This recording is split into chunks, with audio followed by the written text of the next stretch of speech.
Show. Então vamos aqui, ó. Boa noite, boa noite, boa noite a todos. Iniciando aqui mais uma aula. Eu tô com Alzheimer. Qual foi o período mesmo que nós estudamos aula passada, hein? Alguém lembra? Ah, o parnasianismo. Beleza, é assim, ó. Parnasianismo. Só revisando, viu? Vamos revisar aqui, jogo rápido, para que nós possamos passar para as questões. Beleza? Vem aqui comigo, ó. Literatura, melhor disciplina. Vem na vibe literária.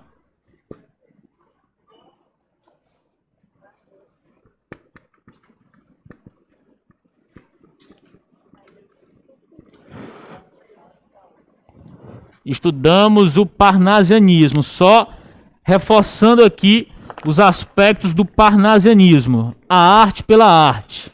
Não é isso? Parnasianismo.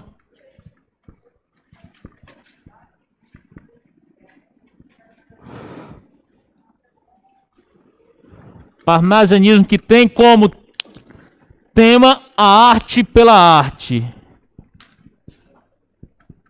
A arte pela arte.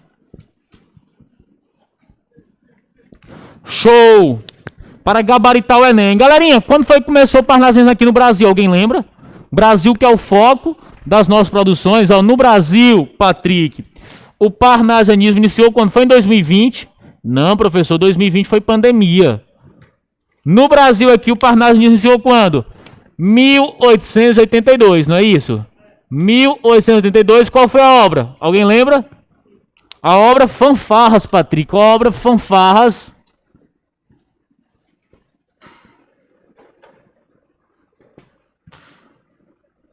Quem foi que escreveu? Teófilo Dias.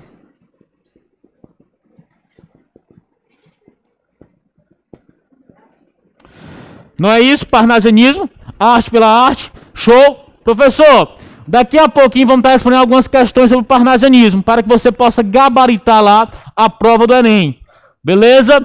No Brasil aqui, o parnasianismo vai estar voltado para esse aspecto, professor. A arte pela arte. Professor, qual é a dica? Qual é o bizu? Para você nunca mais esquecer os aspectos do parnasianismo. O P de parnasianismo aqui me remete ao quê? O P de parnasianismo me remete à perfeição, à poesia, à preciosidade. 3 aspectos: perfeição, poesia e... O belo. Beleza, tá dentro ainda o belo. Ó. Perfeição, preciosidade, Patrick, e a poesia. Professor, por que poesia? Falei para você, no parnasianismo aqui, ó, todos os textos serão poemas, Patrick. Ou seja, a concepção basicamente de versos. A concepção basicamente de versos. Inclusive aqui no parnasianismo vão utilizar bastante um tipo de verso, um tipo de poesia. Qual é esse tipo? Falei para você na passada.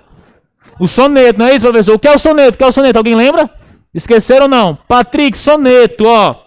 Soneto, não esqueça, pelo amor de Deus. Soneto. Aquele texto poético que tem a estrutura de quê? 2 quartetos, 2 estrofes com 4 versos, 2 tercetos, 2 estrofes com 3 versos. Basicamente isso, ó, jogo rápido aqui, só revisando. Patrick, aqui no Brasil vai ter o quê? Vai ter a triarde parnasiana. Não vai, professor? A triarde parnasiana? Isso. O trio de escritores mais cobrados lá no Enem. Patrick, quais são os escritores que fazem parte aqui da triarde do parnasianismo?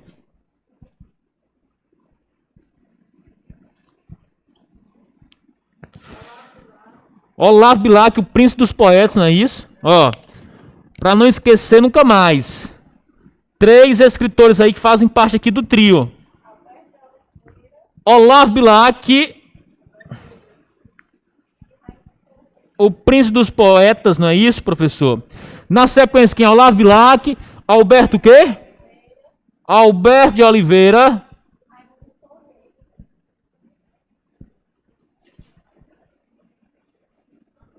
E Raimundo Correia.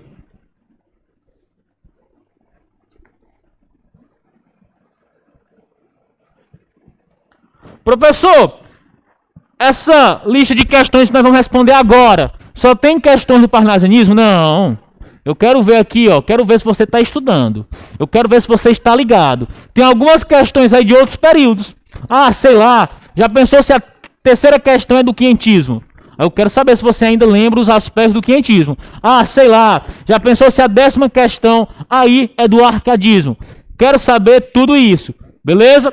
Soneto aqui, ó. A forma mais utilizada no parnasianismo. De boa? Tranquilo, favorável?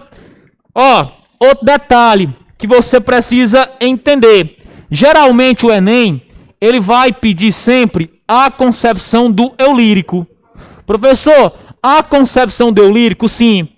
Patrick, o que é eu lírico? O que é eu lírico, ó? Toda vez que o comando da questão pedir algo em relação ao eu lírico, você precisa associar que é a voz do texto. Eu lírico aqui, ó, a voz do texto. Não esqueça mais. Show? Patrick, quais são as características do parnasianismo? Vai, para ficar bonito. Características do parnasianismo. A linguagem aqui, como é a linguagem do parnasianismo? Professor, a linguagem é uma linguagem formal, uma linguagem culta, baseada em quê? Na língua portuguesa. Professor, qual é o aspecto do parnasianismo? Racional. Detalhe, galerinha, o texto aqui do parnasianismo, ou seja, o soneto, que vai estar apresentando versos, Patrick, vai apresentar rimas. Vai apresentar ou não rimas? No parnasianismo. Professor, vai sim. Vai apresentar rimas. Patrick, quais são os estilos dessas rimas? As rimas o quê? Rimas ricas. Professor, o que são rimas ricas? O que são rimas ricas? Falei pra você. Rimas ricas é, Patrick, quando eu vou ter palavras rimando que pertencem a classes gramaticais diferentes. Beleza? Só ajeitar aqui. Pam, pam. Patrick, para que eu possa saber o aspecto das rimas ricas, eu preciso entender, compreender cada uma das 10 classes gramaticais. Quais são? Quais são? Eu ensinei para você a aula passada. Vai lá, vai lá. Quais são as 10 classes gramaticais? Numeral, substantivo, verbo, bagunçou, bagunçou, ó. Qual foi a frase que eu ensinei para você a aula passada? A frase para não esquecer as 10 classes gramaticais. Professor, 10 classes gramaticais. É muito importante você associar isso. Muito importante você associar isso. O quadro tá tremendo, o gel frio. 10 classes gramaticais, Patrick. Quais são? Quais são? Falei pra você, ó, a aula passada eu ensinei a frase. Vou ensinar novamente. Vou ensinar novamente porque aqui não tem ninguém com Alzheimer. Ninguém vai esquecer. Patrick, qual é a frase? NASA provê capim. Só revisando. Professor, capim é com M. Esse daqui é poético. Esse daqui é o quê? Poético. É poético, eu explico já por quê. Aí vem aqui comigo. Professor, são 10. Numeral. Aqui eu tenho o artigo. Patrick, aqui eu vou ter o quê? O substantivo. Aqui eu tenho o quê? Se eu já encontrei o artigo, preciso do adjetivo. Pronto. Patrick, aqui eu encontrei já o pronome. O pronome. O quadro tá tremendo de frio, meu Deus do céu.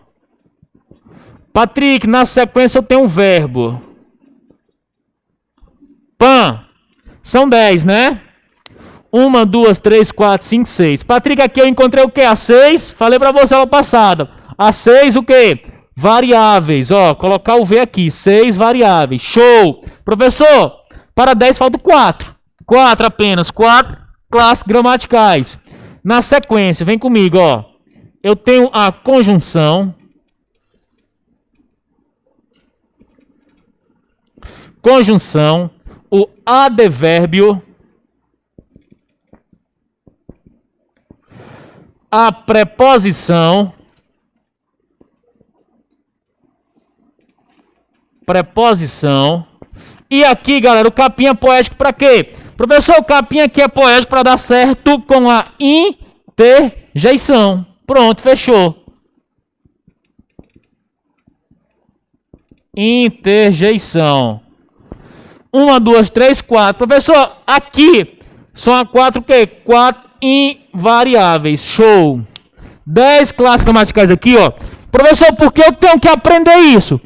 Para se dar muito bem lá em gramática com a tia Rosilene, na interpretação textual com o professor Ortiz e também na literatura. Para saber como vai classificar, professor, o processo das rimas ricas, ok? Pam, pam, pam, pam. Rimas ricas, características, Patrick, aqui, ó, do parnasianismo. A arte pela arte. O período de Olavo Bilac, professor. Ó, aqui não vai ter brincadeira. Para que eu possa organizar uma poesia, um verso, eu preciso observar se o meu verso vai estar no conceito do verso decassílabo. Professor, o que é verso decassílabo? Verso decassílabo são aquele verso que vai apresentar o quê? 10 sílabas poéticas. Ó, vou até puxar mais uma setinha aqui. Geralmente o soneto lá do parnasianismo, ele vai estar na estrutura de verso decassílabo. Decassílabo, ok? Ó. Tá dando para enxergar aí atrás, não tá? De boa? Qualquer coisa, só vir mais aqui para frente. Aqui tá show, aqui na frente tá lotação. Tá frio aqui, tá daquele jeito. Professor, vamos para as questões agora. Vamos para as questões, começar a brincadeira. Vamos para as questões, só revisando, viu? Esse aspecto aqui já tinha explicado aula passada. Pam, pam, pam, pam, pam, pam.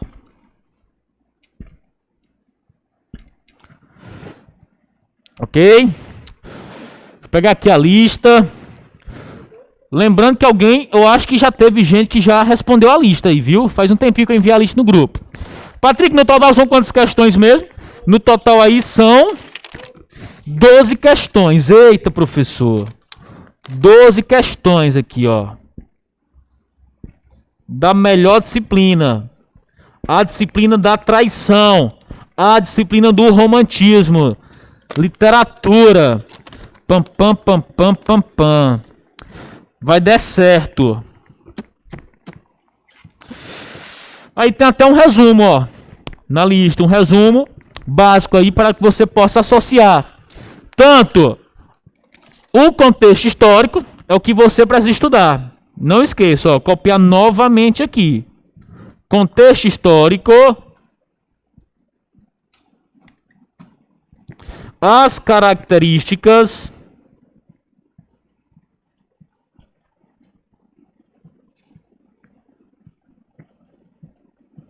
e os principais autores.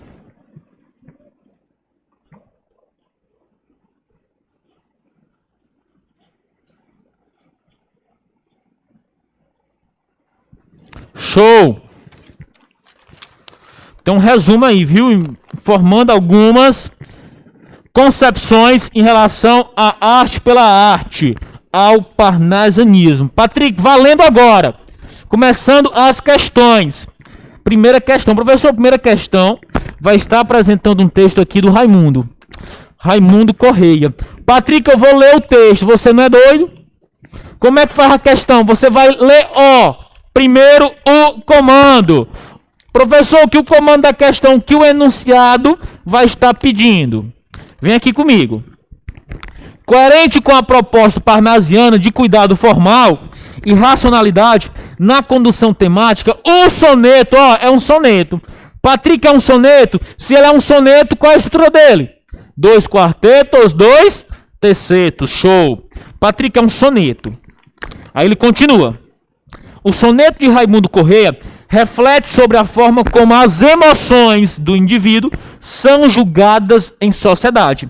Na concepção do eu lírico, na concepção da voz do texto, Esse julgamento revela o quê? Professor, o que esse julgamento vai estar revelando? Será que a necessidade de ser socialmente aceito leva o indivíduo a agir de forma dissimulada?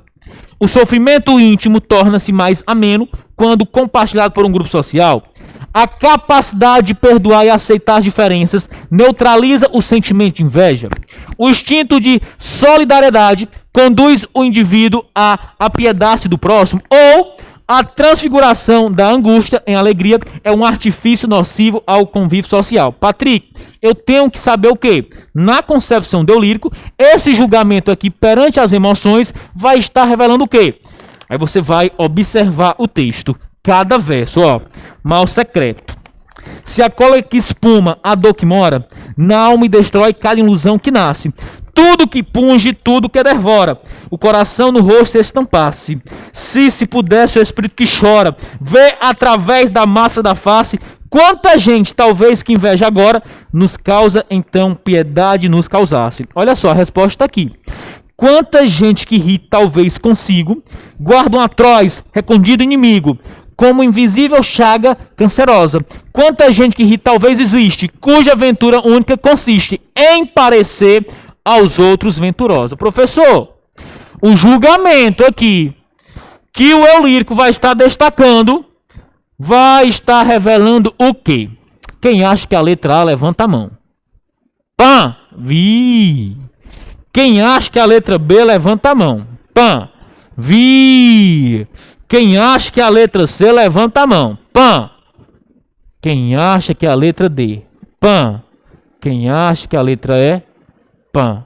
Oxê, a maioria vai deixar a questão em branco. Não, pelo amor de Deus, ó. Pelo amor de Deus, não faça isso comigo não. Ei, calma aí. Vão deixar a questão em branco. Não. Ó, vem aqui comigo. Patrick, o que a questão está pedindo? Na concepção do eu lírico, esse julgamento revela o quê? Professor, qual é o julgamento aí, ó? O julgamento vai estar evidenciando o quê? As emoções do indivíduo são julgadas em sociedade. Patrick, por que as emoções do indivíduo são julgadas em sociedade? Por que esse julgamento? É isso que a questão está pedindo. Será que a letra E? A transfiguração da angústia em alegria, em artifício nocivo ao convívio social. Professor, ele destacou a angústia aí? Não, galerinha, ó. A angústia não é foco aqui do parnasianismo. A angústia será apresentada mais adiante, lá nas vanguardas europeias. Pã, Patrick, não é a E. Professor, será que a letra D? O instinto de solidariedade conduz o indivíduo a apiedar-se do próximo. Professor, como assim o instinto de solidariedade? Ele não vai estar evidenciando esse aspecto aí, em verso nenhum. Patrick, ou é a letra A, ou é a letra B, ou a letra C. A C informa o seguinte: a capacidade de perdoar e aceitar as diferenças neutraliza o sentimento de inveja. Professor, como assim neutraliza? Se você observar no texto, ele vai estar evidenciando outra concepção. Patrick, ou é a letra A ou a letra B? A B informa o seguinte: o sofrimento íntimo torna-se mais ameno quando compartilhado por um grupo social. Galerinha, quando compartilhado por um grupo social. Professor, vai ser compartilhado por um grupo social ou de modo individual? E a A informa o seguinte: a necessidade de ser socialmente aceito leva o indivíduo a agir de forma dissimulada. E aí, Patrick? A ou B? B ou A?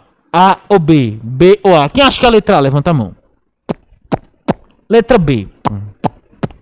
E aí, meu Deus, não, aqui tá lindo de se ver, tá maravilhoso aqui. O A ou B, tá lotação aqui, todos responderam. Professor, essas duas questões, Patrick, parecem até sinônimas. O Enem faz muito isso com você. Deixa duas questões que vai confundir a sua mente.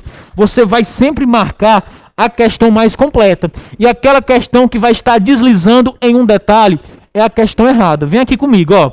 A B informa o seguinte: um sofrimento íntimo torna-se mais ameno quando compartilhado por um grupo social. Professor, eu vou ler os 6 últimos versos do texto aqui. Quanta gente que ri, talvez consigo, guarda um atroz, recorde inimigo, guarda, professor, uma inveja aí, como invisível chaga cancerosa. Quanta gente que ri, talvez exista, cuja aventura única consiste em parecer aos outros venturosa. Patrick, nesse aspecto aqui, esse julgamento que ele vai estar evidenciando em relação às emoções do indivíduo em plena sociedade? Vai estar evidenciando o quê? Revela o quê? A necessidade de ser socialmente aceito leva o indivíduo a agir de forma dissimulada, ou o sofrimento íntimo torna-se mais ameno quando compartilhado por um grupo social. Patrick, quer dizer que eu estou sofrendo aqui sozinho. Se eu compartilhar em um grupo, vai ajudar o meu sofrimento, professor? Não, galera. Nesse caso, professor, qual é a questão? Qual é o gabarito? Letra A. Galerinha, questão muito complicada. Muito complicada. Patrick, mas essa questão aqui geralmente é uma das últimas questões do Enem. Ó, vem aqui comigo. Enem não é só conhecimento. Enem é o que, professor? Preparação. Psicológico. Beleza? Ah, Patrick, mas eu estou fazendo a minha prova do Enem, o meu coleguinha trouxe aqui um salgadinho de cebola e tá fedendo demais, a sala tá horrível. Concentração. Vai dar certo, viu? Ó, o Enem é o quê? Muitas barreiras. Gabarito aqui da primeira questão. Letra A de quê? Letra A de adocica. Letra A de aprovado. Pronto, professor. A segunda. Meu Deus, a segunda aqui, Olavo Bilac. Eita, meu Deus do céu. E aí, o que é que ele tá pedindo aqui? Segunda questão. No poema Canção, um dos recursos linguísticos utilizados para expressar a dependência do poeta em relação à mulher amada é... Patrick, qual é a dependência aqui do poeta em relação à mulher amada? Será que a dependência dele é porque a mulher descobriu a senha da conta bancária dele? Não, professor, tem uma dependência aí, ele depende disso. Vamos observar aqui. A dependência dele, meu Deus do céu. Professor, vamos observar o texto Canção. Canção, dar-me pétalas de rosa, dessa boca pequenina. Vem com teu riso formoso. Vem com teu beijo divina. Transforma num paraíso o inferno do meu desejo. Formosa, vem com teu riso. Divina, vem com teu beijo. Ó, tu que tornas radiosa. Minha alma que a dor domina. Só com teu riso formosa. Só com teu beijo divina. Tenho frio e não diviso. Luz na treva em que me vejo. Dar-me o clarão do teu sorriso. Dar-me o fogo do teu beijo. Caramba, professor. O que a questão está pedindo mesmo? No poema aí que eu acabei de ler. Um poema que vai estar apresentando rimas, Patrick, característico aqui do parnasianismo. Um dos recursos linguísticos utilizados para expressar a dependência do poeta em relação à mulher amada é... Vejamos aqui as alternativas. Qual é a dependência dele? A repetição da voz feminina pela citação direta e explícita. A oposição semântica entre termos dos universos da razão e da espiritualidade. A construção da... Professor, o que é isso? Ó, isso daí é uma figura de linguagem. Nós estudamos ela lá no Barroco, antíntese. Mediante o encadeamento de orações coordenadas, alternância das formas verbais nos modos indicativo e imperativo, ou a sequência sonora indicada da melancolia causada pela distância entre eles. Galerinha, ó, você vai responder essa questão observando os versos aí e também pelas características. Patrick, como assim pelas características? Por exemplo, a letra E informa a seguinte concepção: melancolia. Professor, qual é o período que vai estar evidenciando a melancolia? A segunda fase da poesia romântica. O texto é parnasiano, você já elimina. Patrick, a C informa o seguinte: a construção dessa figura de linguagem. Pergunta a você: qual foi o período que nós estudamos que apresenta as figuras de linguagem? Professor, o Barroco, o período de Gregório de Matos Guerra, o período de quê? Do Padre Antônio Vieira. Você já elimina também a C. Aí fica A B e a D. A A vai estar indicando o seguinte: a recuperação da voz feminina pela citação direta e explícita. Professor, explícita não, implícita. Galera, qual é a diferença de explícita para implícita? Professor, explícita quando está à mostra. Beleza? Implícito o que, professor? Quando eu tenho que entender o que está subtendido nas entrelinhas. Patrick, como assim? Como assim? Vem aqui comigo, vem aqui comigo. Vem aqui comigo. Suponhamos que você está analisando um casal de namorados conversando. E um chega para o outro, o homem no caso chega para a mulher e fala: amor, vamos ao cinema? Amor, vamos ao cinema? A garotinha responde: mas está chovendo. Aí eu pergunto para você: a garota, ela quer ir ao cinema? A garota, ela quer ir ao cinema? Professor, ela não quer ir ao cinema. Ela falou que não quer? Não, Patrick. Porém, o que? Eu cheguei a essa resposta, observando o que? As entrelinhas. Professor, qual é o pressuposto aí? A conjunção mas, ó. Mas está chovendo. Já quebra o quê? A ideia ali. A concepção implícita é basicamente isso. Quando ela não fala diretamente, você precisa o quê? Interpretar, compreender as entrelinhas para chegar na resposta. Professor, nesse caso aqui, a segunda questão, qual vai ser o nosso gabarito? Qual é a concepção deolírica aí, ó? A alternância das formas verbais nos modos indicativo e imperativo. Basta apenas você localizar os verbos aí do poema, ok? Gabarito aqui, letra D de quê? De Danone. Letra D de Danone. Pam, pam, pam, pam, pam, pam. Patrick, próximo texto, próxima questão. É basicamente o quê? Um texto de Alberto de Oliveira. E a terceira questão vai estar evidenciando o seguinte, ó. O texto é um legítimo representante da estética parnasiana, por seguir rigorosas regras de composição. Entre elas, podemos destacar o quê? Patrick, quais são as regras aqui Quais são as regras que, de certa forma, vão estar sendo apresentadas aqui nesse texto de Alberto de Oliveira? Patrick, será que a letra A? Eu não li o texto ainda, ó. Uso do verso alexandrino. Professor, o que é o verso alexandrino? Anote aí, verso alexandrino é aquele que tem 12 sílabas poéticas. Será que o texto aí tem 12 sílabas poéticas? A presença do verso decassílabo, a letra B informa. O que é verso decassílabo? Falei para você, com 10 sílabas poéticas. A C, o uso do verso livre com entrofação variada. Ó, a C eu já vou eliminar. Por quê, professor? Verso livre no Parnasianismo vai ter? Não. Verso livre vai ter onde, professor? Lá no modernismo. Lá nos textos de Oswald de Andrade, Mário de Andrade. Aqui no Parnasianismo não vai ter verso livre. Patrick, cadê? A presença do verso com 10 sílabas, com a manutenção da rima nas duas estrofes iniciais, pode ser. E a utilização do verso. Professor, o que é isso? Enassílabo, com 11, com rima interpolada no primeiro quarteto. Galerinha, vamos analisar o texto agora, ó. Última deusa. Foram-se os deuses, foram-se em verdade. Mas das deusas, algumas existe. Alguma. Que tem teu ar a tua majestade. Teu porte e áspero que és tu mesma. Em suma, ao ver-te com esse andar de divindade, como cercado de invisível bruma, a gente e a criança antiga se acostuma, e do Olimpo se lembra com saudade. De lá trouxeste o olhar sereno e gaço, o alvo colo onde, em quedas de ouro tinto, o rútila rola o teu cabelo espaço, pisas alheia terra essa tristeza, que possuis é de status que ora extinto, sente o culto da forma e que, professor? Da forma e da beleza. Galerinha, ó, vou até copiar, cadê? Pegar o apagador, algumas estrofes aqui para que nós possamos analisar. Olha só como, apagar isso daqui, viu, ó? Tira o print aí, tira a xerox, copia, apagando aqui, pã. Vem aqui na vibe literária. O quadro tá morrendo de frio, meu Deus do céu. Calma aí, quadro.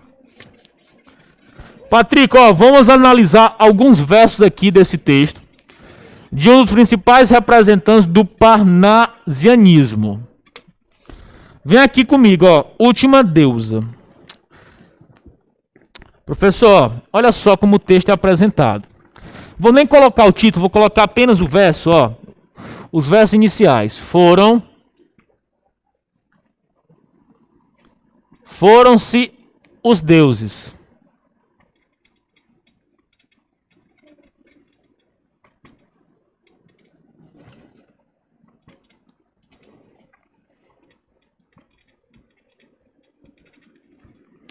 Foram-se em verdade. Pã. Encerra o primeiro verso. Continua. Mas, ó a conjunção aí. Das deusas.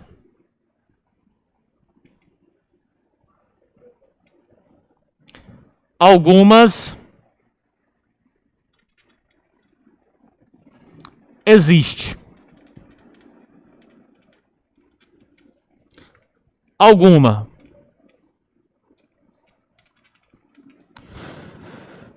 que tem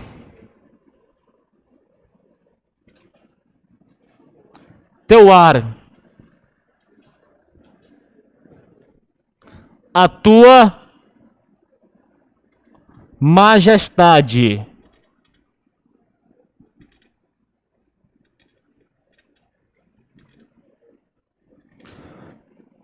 teu porte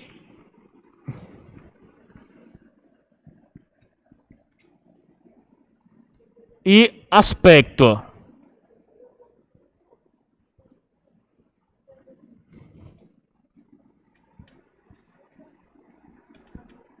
Que és tu mesma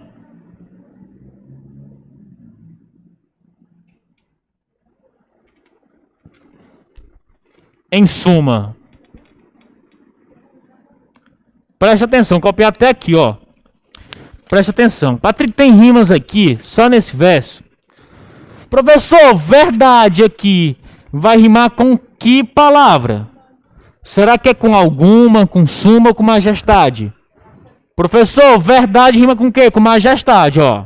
Pam, pam, a. Patrick, como assim a?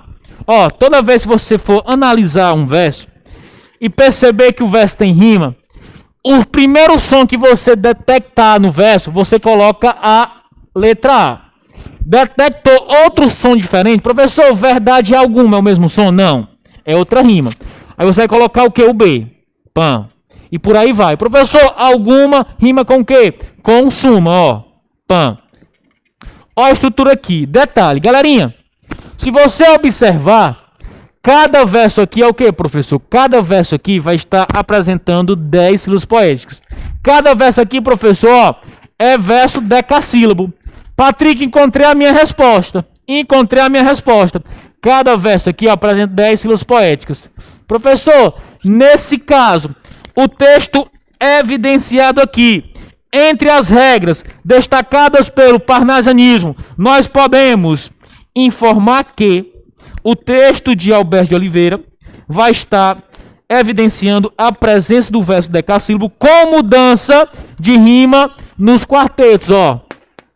Patrick, tem a mesma rima? Não, mudou. Gabarito da questão aí. Letra B de quê? Letra B de bacon. Letra B de bacon. Pã. Bem fácil essa, ó. Quarta questão, vaso chinês. Pã. Essa daqui, Patrick, não tem como errar, não tem como errar. Professor, quarta questão, vem aqui comigo. Pela leitura do poema acima e levando-se em conta o momento histórico e estético em que foi escrito, pode-se afirmar que, ó, pode-se afirmar que, professor, você já sabe que é parnasiano porque é de Alberto de Oliveira. Aí tanto faz você ler o texto ou não.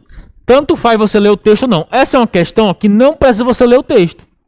Você identificou lá o autor, detectou a escola que faz parte, no caso parnasianismo, aí você vai observar as alternativas. O que as alternativas está informando, de certa forma. Pela leitura do poema acima, levando em conta o momento histórico e estético. Olha só como o enunciado ele vai começar, pela leitura. O que ele quer é obrigar você a ler. Aí você vai ler, vai perder tempo no Enem, vai ficar totalmente confuso. Volto a destacar, nem toda questão que apresenta um texto lá no Enem, você vai precisar ler o texto, ok? Professor, nesse caso, pode-se afirmar que, em relação a esse aspecto aí, podemos afirmar que a informa o seguinte, ó, que se trata de um soneto metrificado de um contemporâneo de Álvares de Azevedo. Professor, Álvares de Azevedo.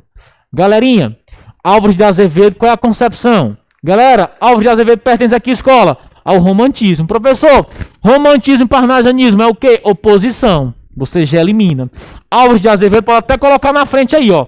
Álvares de Azevedo, de certa forma, o quê, professor? Álvares de Azevedo, escritor romântico da segunda fase da poesia brasileira. Inclusive uma obra de Álvares de Azevedo, Patrick, Noite na Taverna. B. que se vê a influência dos naturalistas franceses pela seleção do tema e pelo rigor formal. Patrick, rigor formal tem. Agora, influência do naturalismo. Professor, o naturalismo foi o quê? O período que nós estudamos anterior. O naturalismo começou quando aqui no Brasil? 1881. Qual foi a obra? O Mulato, não foi? Beleza, Patrick. Ó, não tem nenhum aspecto aqui, não é influência do naturalismo. Elimina a B. A C vai informar o seguinte, que se constitui de uma obra simbolista. Galera, nós já estudamos o simbolismo? Não, professor. Ó, o simbolismo é mais adiante. O simbolismo vai estar iniciando aqui no Brasil em 1893. No simbolismo, o principal escritor é Cruz e Souza. Patrick, elimina. Aí vem a D. Vem a D. Que a visão do mundo parnasiano simbolista, olha o erro aí, está associada ao real concreto, como se vê no título do poema. Professor, como assim? Parnasiano simbolismo. Vai ter uma mudança aqui. Parnasianismo uma coisa, simbolismo uma coisa. Nesse caso, o gabarito mesmo, Patrick, a letra E, ó, que apresenta o quê? O rigor formal, a linguagem formal do parnasianismo e o esteticismo, que são marcas registradas de que escola? Da arte pela arte. Na qual o soneto se insere. Patrick, gabarito da questão. Letra E de quê? De espinafre. Letra E de espinafre. Pam. A quinta questão. Epa, professor, a quinta questão aqui. O que ele vai estar evidenciando? Olha só, Patrick, eu vou ler o texto. Não, você não é doido. Não lê o texto. Quinta questão. No sermão da 60ª, Padre Antônio Vieira. Patrick, esse nome não é estranho. Padre Antônio Vieira pertence a que escola literária? Que período literário? Padre Antônio Vieira. Padre Antônio Vieira que vai se destacar pela concepção do conceptismo. Professor, Padre Antônio Vieira pertence ao barroco. Ok? Pode anotar aí, barroco. Quais são as características do barroco que nós estudamos? Figuras de linguagem, né? Uma linguagem rebuscada, repleta de figuras de linguagem. E no barroco vai estar apresentando dois nomes importantes. Gregório de Matos Guerra, o Boca do Inferno, juntamente com quem? Com o Padre Antônio Vieira. Olha só o que a questão está pedindo. Respira fundo, ó. No sermão da 60ª, Padre Antônio Vieira questiona a eficácia das pregações. Para tanto, apresenta como estratégia discursiva sucessivas interrogações, a quais tem por objetivo principal... Galera, o que a questão está pedindo? A estratégia aqui do Padre Antônio Vieira, apresentando como estratégia discursiva sucessivas interrogações, tem que objetivo. Aí vem aqui no texto, ó. Sermão da 60ª. Nunca na Igreja de Deus houve tantas pregações, nem tantos pregadores como hoje. Pois se tanto se semeia a palavra de Deus, como é tão pouco fruto? Não há um homem que em um sermão entre em si e se resolva. Não há um moço que se arrependa. Não há um velho que se desengane. Que é isto? Assim como Deus não é hoje menos onipotente. Assim, a tua palavra não é hoje menos poderosa do que dantes era. Pois se a palavra de Deus é tão poderosa, se a palavra de Deus tem hoje tantos pregadores, por que não vemos hoje nenhum fruto da palavra de Deus? Esta tão grande e tão importante dúvida será a matéria do sermão. Quero começar pregando-me a mim. A mim será e também a vós. A mim, para aprender a pregar. A vós que aprendais a ouvir. Patrick, essas interrogações aqui do padre tem como objetivo principal o quê? Será que a letra A provocar a necessidade e o interesse dos fiéis sobre o conteúdo que será abordado no sermão? A letra B, conduzir o interlocutor à sua própria reflexão sobre os temas abordados nas pregações. A letra C, apresentar questionamentos para os quais a igreja não possui respostas. A letra D, inserir argumentos à tese defendida pelo pregador sobre a eficácia das pregações. E a letra E vai estar informando o seguinte: questionar a importância das pregações feitas pela igreja durante os sermões. E aí? A, B, C, D ou E? Quem acha que é A, levanta a mão. Ninguém. Patrick, é a B? Quem acha que é a B, levanta a mão. Quem acha que é a C? Pam, pam, pam. A D. Quem acha que é a D? Pam. E quem acha que é a letra E? Vamos deixar mais uma questão em branco. Meu Deus do céu. Jesus, ó, vem aqui comigo. Patrick, as interrogações a essas perguntas, ó. De certa forma, por que não vemos hoje nenhum fruto de Deus? Uma indagação dele aí, uma interrogação. Outra indagação, outra interrogação aqui. Pois se tanto se semeia a palavra de Deus, como é tão pouco fruto?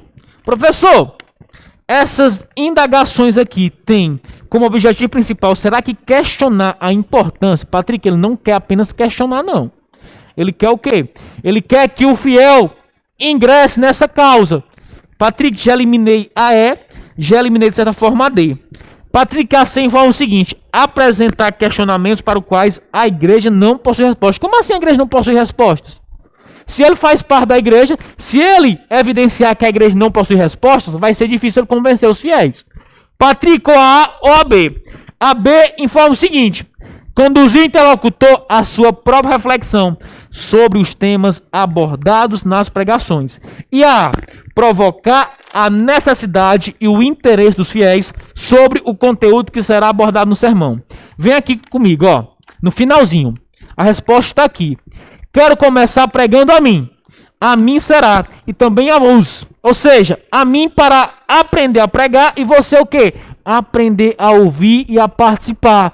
Patrick, gabarito aqui. Gabarito do sermão da 60ª, que vai estar evidenciando o conceptismo, o jogo de ideias. Letra A. Ou seja, professor, ele quer que o fiel, a igreja está perdendo as forças aqui, ele quer que o fiel o quê? Volte para a igreja católica.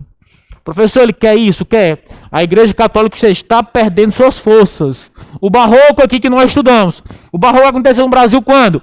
1601 até 1768. Beleza? Patrick, vai ter prosa, vai ter poesia. Quem vai se destacar pela prosa? Padre Antônio Vieira. Pela poesia, Gregório de Matos. Gabarito da questão, quinta questão. Letra A de quê? De aprovado. Letra A de amor. Aí vem a sexta. Sexta questão. Ah, sexta aqui é impossível alguém errar. Essa sexta aqui é impossível. Pã. Uma questão de interpretação de texto. Uma questão de interpretação de texto. Ó, professor, bem fácil essa. Eu não vou ler o texto, vou ler o comando da questão para saber o que de fato a questão está pedindo. No Brasil, são exemplos de música popular que empregam esses mesmos instrumentos. Galera, ó, não li o texto ainda. Ele quer saber quais são os movimentos aqui no Brasil que vão estar utilizando esses mesmos instrumentos. Patrick, que instrumentos? Os instrumentos que foram destacados no texto. Aí vem aqui comigo. Por onde houve colonização portuguesa, a música popular se desenvolveu basicamente com o mesmo instrumental. Podemos ver cavaquinho e violão. Podemos ver cavaquinho e violão atuarem juntos aqui em Cabo Verde, em Jakarta, na Indonésia, ou em Goa.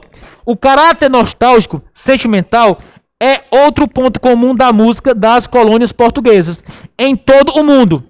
O Congo, a música típica de Jakarta, é uma espécie de undu, mais lento, tocado comumente com flauta, cavaquinho e violão.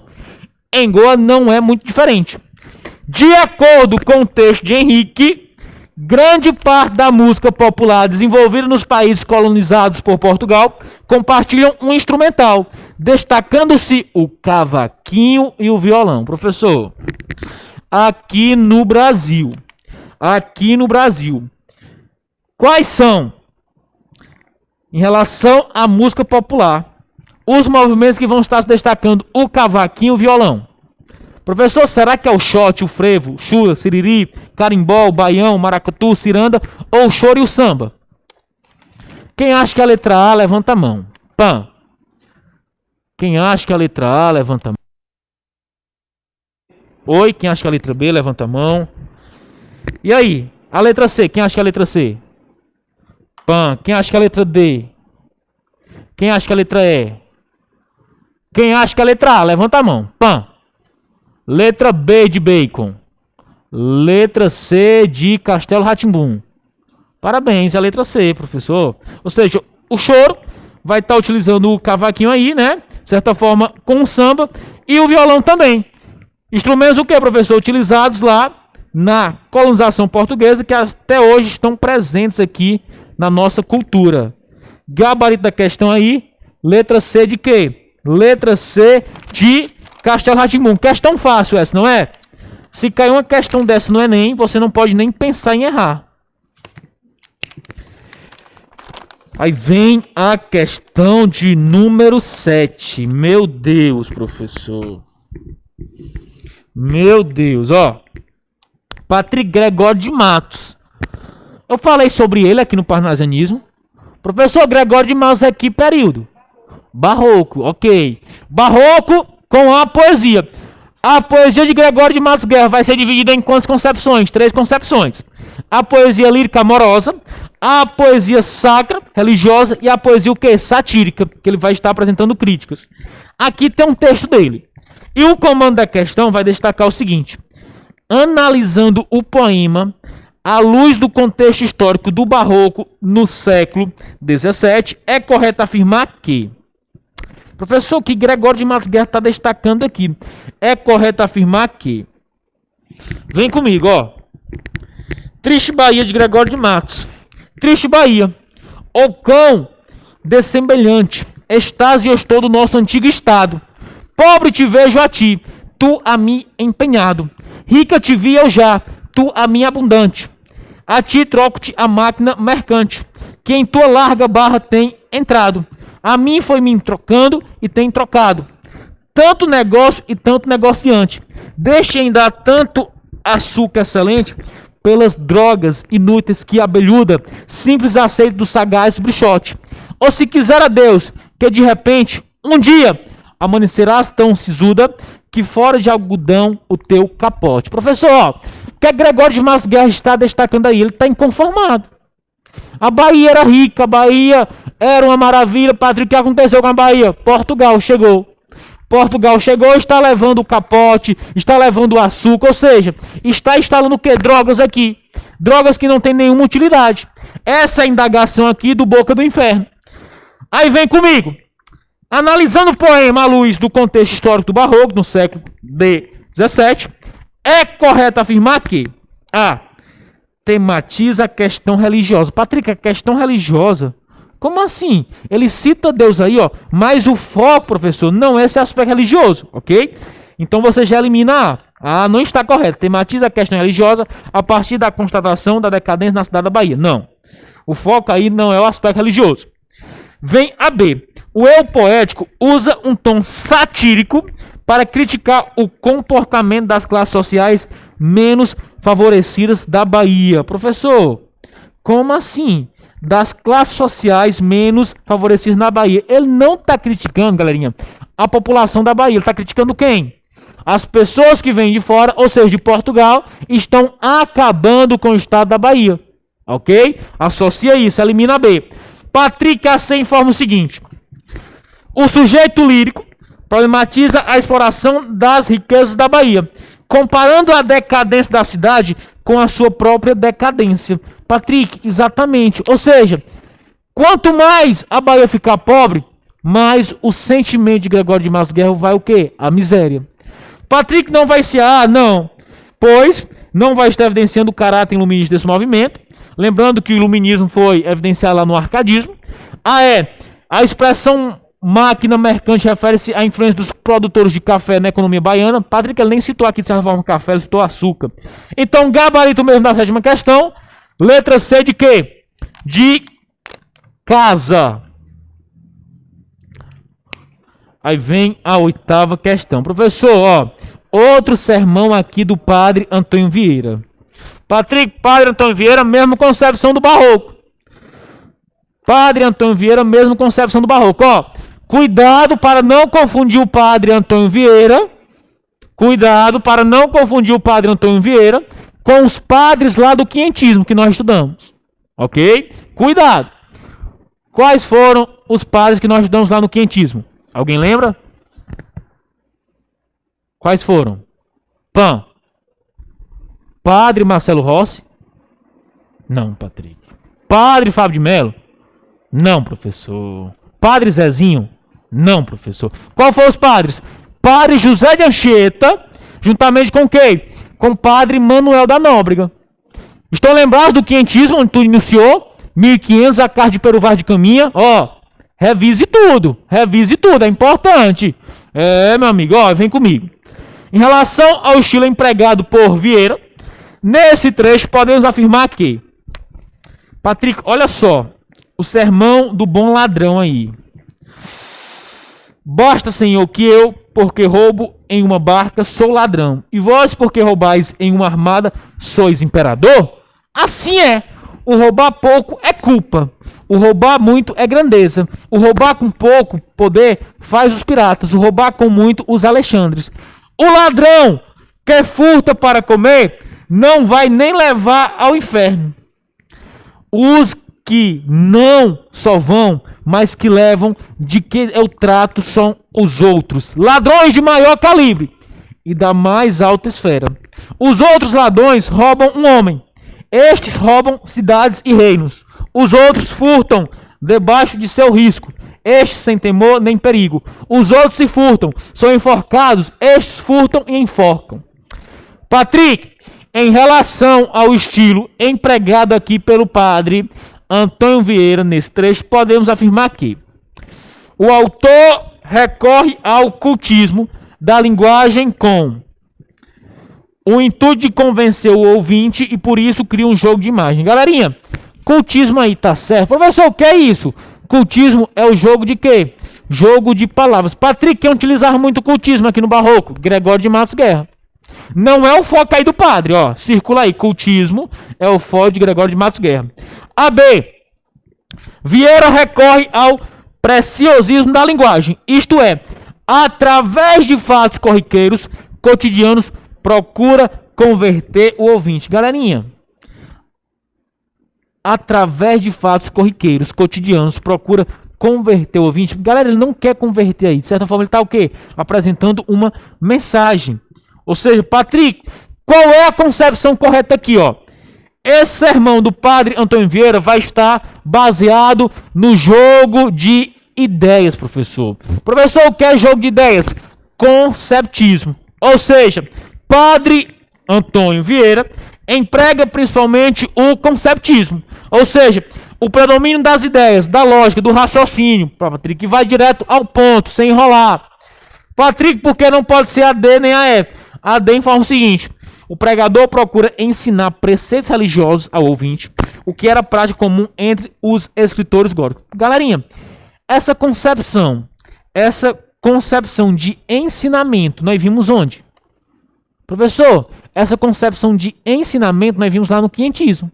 Estão lembrados da literatura de informação, aquela que vai informar o rei de Portugal, e da literatura de formação, aquela que vai o quê? Formar as pessoas, ensinar. Que foi, professor, evidenciado por quem? Pelos padres que eu falei anteriormente. Padre José de Anchieta e padre Manuel da Nóbrega. Eles fizeram o quê? Os primeiros dicionários, os primeiros manuais. Inclusive, ensinaram a língua portuguesa, que nós cultivamos até hoje. Ensinaram para os índios. Patrick, nesse caso, oitava questão. Qual é o gabarito aqui? Letra C de quê? De casamento. Pã. Aí vem a 9. Vem a 9. Professor, a 9 é a mesma questão, é? A 9 é a mesma questão? É, professor, a 9 é a mesma questão aí. Repetida aí, pã. Pã, tá repetida. Questão número 9. Se tá repetida, qual é o gabarito? Pam, pam. Aí vem a 10ª. Ah, a 10ª aqui já vai estar evidenciando o parnasianismo novamente. Eita, professor. Ó, a 10ª já vai estar evidenciando o parnasianismo novamente. O que é que está certo, o que é que está errado aqui? Pam, pam, pam, pam, pam, pam. Com relação ao parnasianismo, a arte pela arte. Terminou meu tempo, Ortiz? Chegou? Terminou não? Terminou não? Só conferindo aí. 10 minutos ainda. Dá tempo de responder aí. Dá tempo de responder mais 2 listas de questões aí. Relaxa, relaxa. Continuando, 10ª questão, professor. Com relação ao parnasianismo, são feitas as seguintes afirmações. O que é que está certo em relação ao parnasianismo? A arte pela arte. Primeiro quesito. Pode ser considerado um movimento antirromântico, pelo fato de retomar muitos aspectos de racionalismo clássico. Galerinha, é antirromântico ou não? O parnasianismo vai estar criticando Patrick Gonçalves Dias? Vai criticar o professor Castro Alves? Eu falei para você o seguinte. Como é o texto do parnasianismo? Patrick, o texto do parnasianismo ele é o quê? Objetivo. Ele é o quê, professor? Que vai direto ao ponto. Como é o texto romântico? Professor, o texto romântico ele é o quê? Subjetivo. Tem o quê? Emoções, sentimentos. Minha terra tem palmeira onde canta o sabiá. As aves que gojeiam não gojeiam como lá. Patrick, qual é a concepção do romantismo? Pessoal. A do parnasianismo é impessoal. Ou seja, professor, o parnasianismo é antirromântico. Ele critica o romantismo. Critica. Então, antirromântico é um termo correto aqui para o parnasianismo. Primeiro quesito correto. Segundo, apresenta características, professor, que vão estar apresentando contradição com esteticismo e o culto da forma. Como assim, professor, contradição? Não. O parnasianismo é o quê? Vai estar evidenciando esses aspectos. Como é a linguagem aqui do parnasianismo? Linguagem formal, Patrick. Linguagem o quê? Culta. Patrick, aí vem o terceiro aspecto. Definiu-se no Brasil com o livro Poesias, de Olavo Bilac, publicado em 1882. Tá correto isso? Professor, 1882, qual foi o livro que iniciou o parnasianismo no Brasil? Fanfarras, qual foi o escritor? Teófilo Dias. Olavo Bilac pertence ao parnasianismo, porém não foi ele, Patrick, que inaugurou. Definiu no Brasil, Quem definiu o parnasianismo no Brasil? Teófilo Dias com a obra Fanfarras. Nesse caso, gabarito. Letra A de quê? De aprovado. Letra A de aprovado no Enem. Aí vem a 11. Meu Deus, a 11 é impossível. A 11, essa daqui eu vou perguntar com muita alegria, porque eu tenho certeza que ninguém vai errar. Pelo amor de Deus. Se você errar a 11ª questão, quando perguntarem aí quem é seu professor de literatura na rua, você não informa que sou eu. Beleza. Patrick, a chamada triade parnasiana. A chamada triade parnasiana era formada pelos poetas Aloysio de Azevedo, Raul Pompeia, Machado de Assis, Olavo Bilac, Raimundo Corrêa, Alberto de Oliveira, Camilo Pezânia, Cruz Souza, Afonso Guimarães, Basílio da Gama, Santa Rita Durão, Alvarenga Peixoto, Gonçalves Dias, Alves de Azevedo, Casimiro de Abreu. Galerinha, qual é o gabarito aqui? Qual é o gabarito? Qual é o gabarito? Muito bem, letra B de bom, de bem demais, Patrick. Letra B de bisteca. Já tô pensando no churrasco de aprovação. Patrick, por que não pode ser A? Aloysio de Azevedo pertence a que escola? Aloysio de Azevedo, Patrick, qual foi a escola que nós estudamos anterior? O naturalismo. Patrick, Aloysio de Azevedo escreveu que obra? O Cortiço, o Mulato. Patrick, Raul Pompeia. Raul Pompeia pertence a que escola literária, professor? Essa transição de realismo para naturalismo. Raul Pompeia escreveu que obra? O Ateneu. Professor, Joaquim Maria Machado de Assis. Joaquim Maria Machado de Assis, o nosso único escritor a pertencer a duas escolas literárias, o romantismo e o realismo. A letra B é o nosso gabarito, A C aí, por exemplo, tá errado por quê, Patrick? Cruz Souza pertence ao simbolismo, juntamente com Afonso Guimarães. Patrick, por que não pode ser a D? Basílio da Gama, Santa Rita Durão, Alvarenga Peixoto, são todos escritores o quê? Do arcadismo. E a letra E, Gonçalves Dias, o homem que fez a canção do exílio, Minha Terra Tem Palmeiras. Patrick, primeira fase da poesia romântica. Alves de Azevedo, segunda fase. E Casimiro de Abreu, também a segunda fase. Gabarito mesmo, letra B. E para finalizar nossa lista de questões, vem um texto aí, Vila Rica, olha só, galerinha. O poema pertence ao autor de Profissão da Fé. Não segue rijamente o padrão PAN no que se refere a que aspecto. Galerinha, olha só o texto, Vila Rica. O ouro, olha só, o ouro, vulgo do ocaso, as velhas casas cobre. Sangram em lavos de ouro, as minas, que ambição, na tortura estranha abriu da terra nobre. E cada cicatriz brilha com brasão. Galerinha, o que eu posso observar aqui? Professor, esse texto está rimando, ó. Cobre está rimando com o quê? Com nobre. Ambição está rimando com o quê? Com brasão.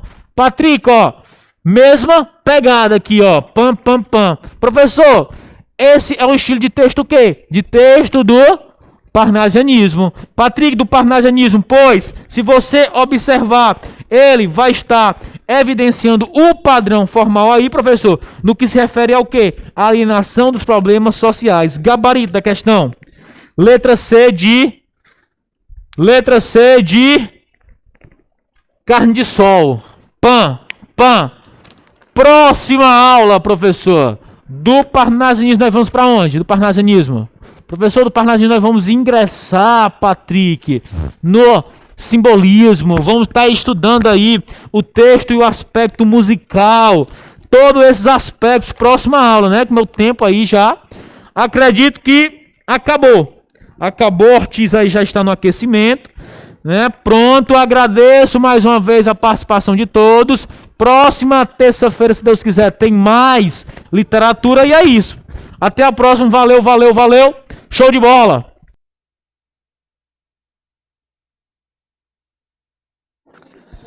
Vocês podem dar uma anotadazinha aí. Cada ponto desse no quadro é uma linha, tá? Para você anotar informações de uma forma mais assim resumida, tá? Não ficar perdendo muito tempo com uma grande quantidade de informações que às vezes são desnecessárias, tá? Então, com isso aqui eu consigo dar uma boa pincelada para vocês sobre o Mercosul, tá? E aí finalizar aqui colocando a Venezuela, que é importante estudar a Venezuela, tá ok? Pronto, cada item desse aí, suficiente para estudarmos e darmos uma boa revisada nesse assunto, tá?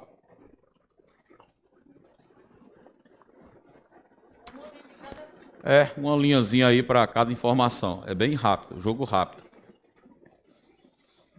Porque esse bloco econômico está completando 30 anos agora em 2021. Então é importante que a gente tenha estudar bem, porque o bloco econômico cai muito. E o Mercosul, então, meu Deus, esse é que cai pra caramba mesmo, tá? Tem que ter muito cuidado com as informações sobre esse bloco econômico aí, tá?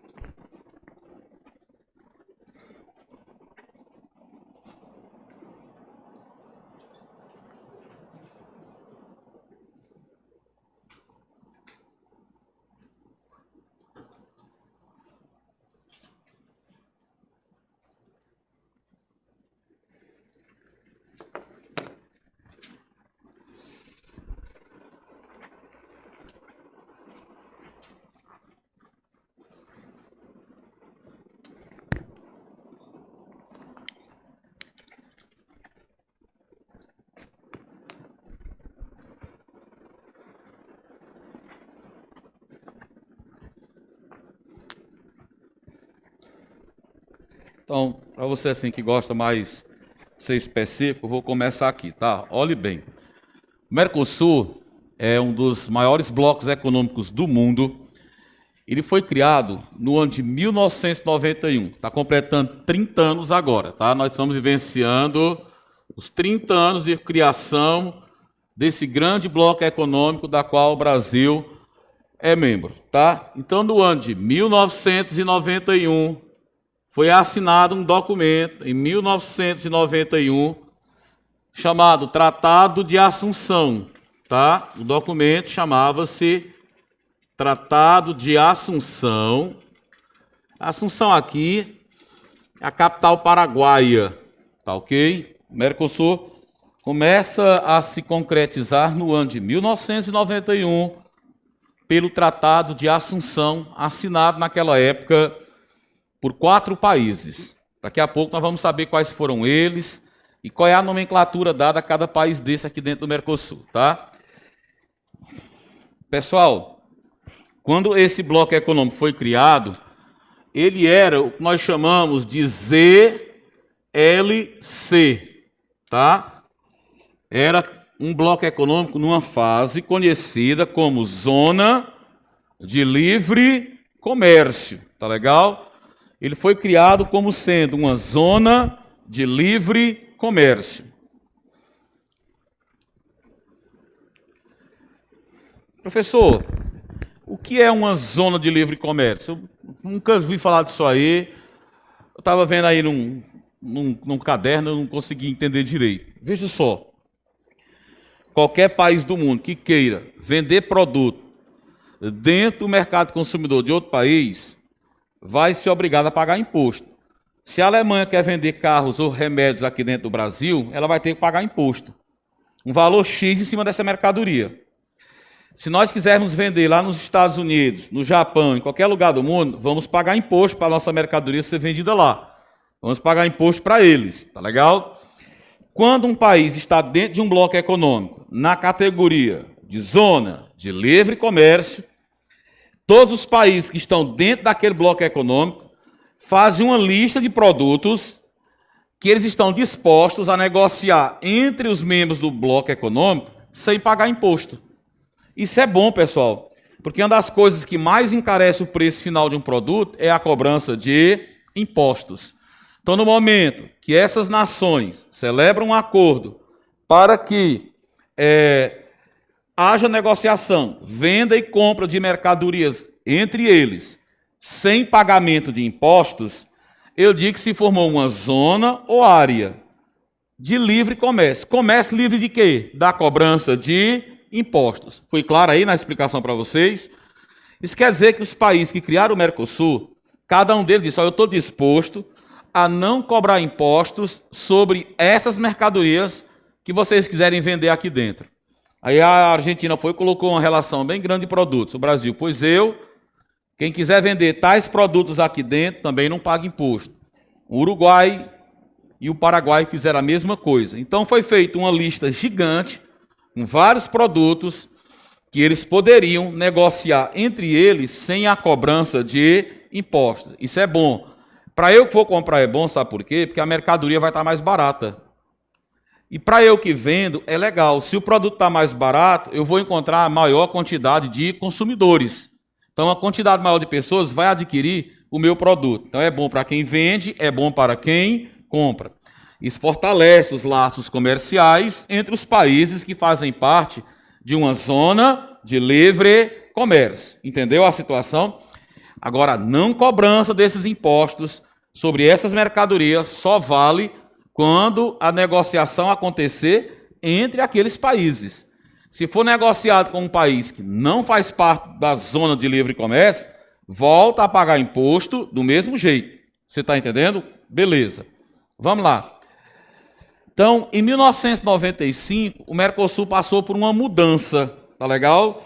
E aí o Mercosul vai se transformar em 1995 em uma fase de bloco econômico conhecida como União Aduaneira.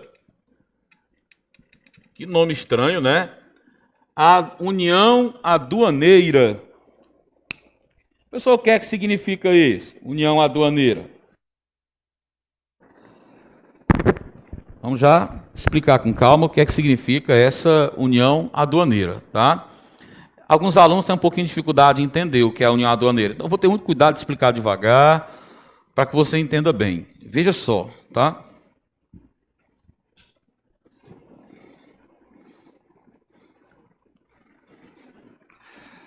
Olha só na prática o que é. É simples, só você ter um pouquinho de atenção para você não sentir dificuldade. Um pouquinho de atenção, você mata a charada, tá? Já foi criada a ZLC. Então, os produtos que eu estou disposto a vender, trigo, carne, laranja, suco de laranja, refrigerante, bebida alcoólica, fogão, geladeira, central de ar, televisão, você pode vender aqui no meu país, que eu garanto que eu não cobro imposto de vocês. Agora, se eu quiser vender meus produtos aí, como remédio, carros, telefone, satélite, notebook, eu também quero vender esses produtos sem pagar imposto. Vira uma mão, lava a outra. Não toma lá da cá, tá bom? Então vamos lá. Isso é uma ZLC. Só que esses países podem dar um passo um pouco mais adiante. Que passo é esse? Eles fazem um acordo de dizer assim, ó, entre nós aqui, já está combinado como é que a gente compra e vende entre nós. Agora vamos fazer um acordo entre nós, o que é? Quando um país que não faz parte dessa zona de livre comércio quiser vender produto para nós aqui, a gente vai cobrar imposto, combinado. E esse imposto vai ter o mesmo valor, vai ser a mesma percentagem. É uma tarifa padrão, é um imposto padrão. Então, se a Suíça, a Alemanha, Japão e Estados Unidos quiser vender algum produto para nós que somos do Mercosul, a gente vai colocar uma tabelazinha dizendo qual é a percentagem que aquele produto tem que pagar. E tanto faz o país querer vender para Brasil, Argentina, Paraguai e Uruguai, o imposto sobre aquele determinado produto é a mesma percentagem. A gente cobra um imposto padrão, você entendeu? Então, vamos supor que a Alemanha venha vender aqui no Brasil um automóvel da Audi. Aí o Brasil diz, olha, esse modelo de carro você vende daqui, eu cobro 30% do valor dele. Cara, visto está alto demais. Vou lá para a Argentina, que está querendo o produto. Quanto é que você cobra, Argentina, para esse carro ser vendido aí? Aí o cara da Argentina diz, 30% também. É padrão o imposto. Paraguai e Uruguai também cobra 30%. Então não adianta ir para um e para outro querendo encontrar um imposto menor, porque senão, evidentemente que numa eventual disputa entre, por exemplo, Uruguai e Brasil, a empresa ia querer vender o produto para quem cobrasse um imposto mais baixo, um imposto menor. Ah, vender esse carro aqui é 30%, mas no Uruguai só é 12%. Então eu vou querer vender onde eu pago um imposto menor, que aí meu lucro aumenta, tá entendendo? Para isso aí não acontecer, eles sentaram e adotaram um imposto que só é cobrado nas negociações com um país que não é membro do Mercosul. Você está entendendo? E esse imposto é padronizado. Dependendo do produto, cada um tem uma tarifa X. E os quatro, se você quiser vender em A, B, C ou D, não faz diferença. O valor do imposto é o mesmo. Entendeu? Por isso que diz que o imposto é padrão. Ele é igual. Fui claro até agora? Professor, como é que esse imposto é chamado? É um imposto padrão. Tanto faz ir para um lado como para o outro. É um imposto padrão. Professor, e esse imposto é cobrado de qualquer país? Não. Só nas negociações com um país que não seja do Mercosul. Tá legal? Beleza. Então é um imposto padrão. Professor, como é que se chama esse imposto padrão? Ele é chamado TEC. Tá? O nome do imposto é esse. No momento que um bloco econômico adotar uma TEC, ele vai se transformar em uma união aduaneira. Ele vai deixar de ser uma zona de livre comércio e vai se transformar em uma união aduaneira, que é o caso do Mercosul. Professor, essa TEC significa o quê? Tarifa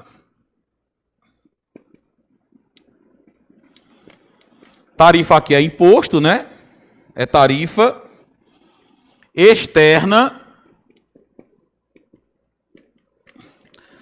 Jorge, por que é externa? Porque só é cobrado em negociação com um país que não seja membro do Mercosul. Por isso que é externa, de um país que é fora do Mercosul. E é comum, porque o valor em certas mercadorias é o mesmo. É tantos por cento nesse produto, tanto por cento naquele. Pode tentar vender para qualquer um de nós, tu vai pagar essa mesma percentagem. Assim a gente está em pé de igualdade. Então, quando uma ZLC adota uma TEC, que é esse imposto padrão cobrado em mercadoria que vem de um país que não é membro do Mercosul, ele se transforma em uma união aduaneira. É a atual fase do Mercosul. Ele é uma união aduaneira. Tá legal? Criada em 1991 pelo Tratado de Assunção e transformada em 1995 em uma união aduaneira. Ótimo. Tudo bem. George, quer dizer que está fazendo 30 anos agora. Perfeito. Como é a composição do Mercosul? Quem é que faz parte? Será que todos os países da América do Sul fazem parte desse bloco? Será que um país de outro continente faz parte do Mercosul? Vamos ver. Há duas categorias de países. Há um grupo de países que é chamado de países membros. E outro grupo é chamado de países associados. Tá? Professor, o que é um país membro? País membro é aquele que adota todas as exigências, todas as regras do Mercosul. Ele entrou com os pés, a cabeça, entrou com tudo no projeto. Ele está lá, é firme e forte. Inclusive, é um dos fundadores. Você está entendendo? Então, quem é membro pleno, Jorge? Quem é esse país membro? São eles: Argentina, Brasil, Paraguai e Uruguai. Só esses 4 países são considerados países membros ou membros plenos, totais, tá?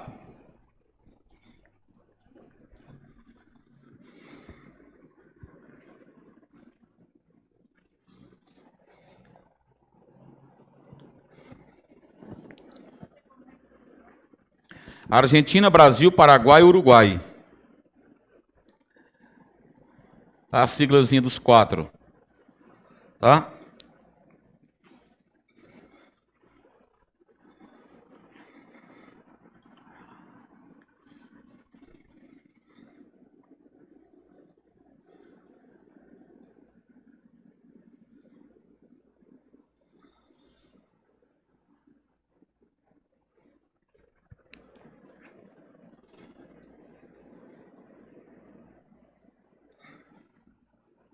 Estamos entendidos nessa parte aí?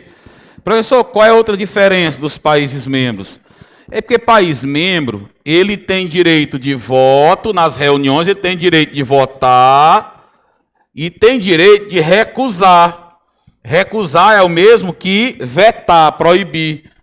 Então, só quem é país membro, só esses 4, pode votar nos assuntos discutidos lá e tem o direito de dizer não, de recusar a proposta. Tá? Dizer, olha, eu discordo completamente, vamos mudar isso aí. E que importância isso aí tem, George? Importância grande, cara, se eu te dizer. Suponhamos que a galera do Mercosul esteja discutindo a entrada de um novo membro, de um novo país. Se a Argentina, Brasil e Paraguai disserem sim, e o Uruguai disser não, aquele país já não vai mais entrar. Porque a decisão tem que ser unânime. O sim tem que ser dos 4, você está entendendo? Tem que ser em comum acordo. Se um deles disser não, a proposta que está sendo analisada já perdeu efeito. Já não vale mais. Deu para entender a situação aí? Então, eles têm direito de votar e vetar sobre a entrada, a saída, qualquer decisão que eles queiram tomar, tem que ser analisada e receber sim dos 4. Fui claro na condição aqui, tá? Só mais uma informação. Todo país membro não é membro apenas das LC.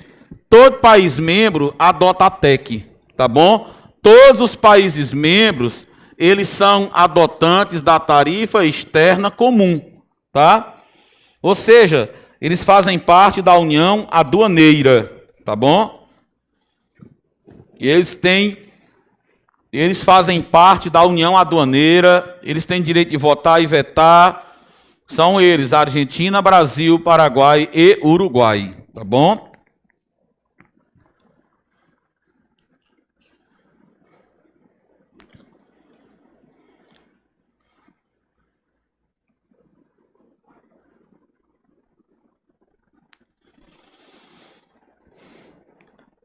Será que um membro associado tem os mesmos direitos de um membro pleno? Tem não.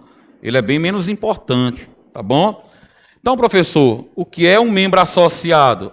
Galera, um membro associado são esses aqui, Bolívia é um membro associado, Chile é um membro associado, a Colômbia é um membro associado, tá? O Suriname é um membro associado, o Peru, o Equador. Todos eles são chamados membros associados.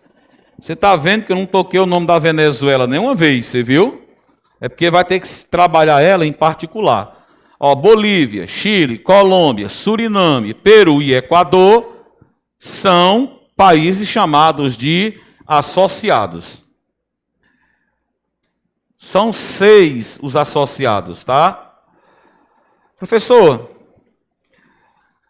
e esses associados têm direito de votar? Sim, eles participam das reuniões. Com certeza, os membros associados têm direito de Votar, eles podem dar a opinião deles. Tem direito de votar, com certeza. Só não tem direito de vetar nada. Aí eu não gosto disso não, problema é seu. Não tô nem aí para sua opinião. Tá? Tô nem aí. Então, ó, os associados têm direito de votar. Tá legal? Tem direito de votar. Os associados têm direito de votar.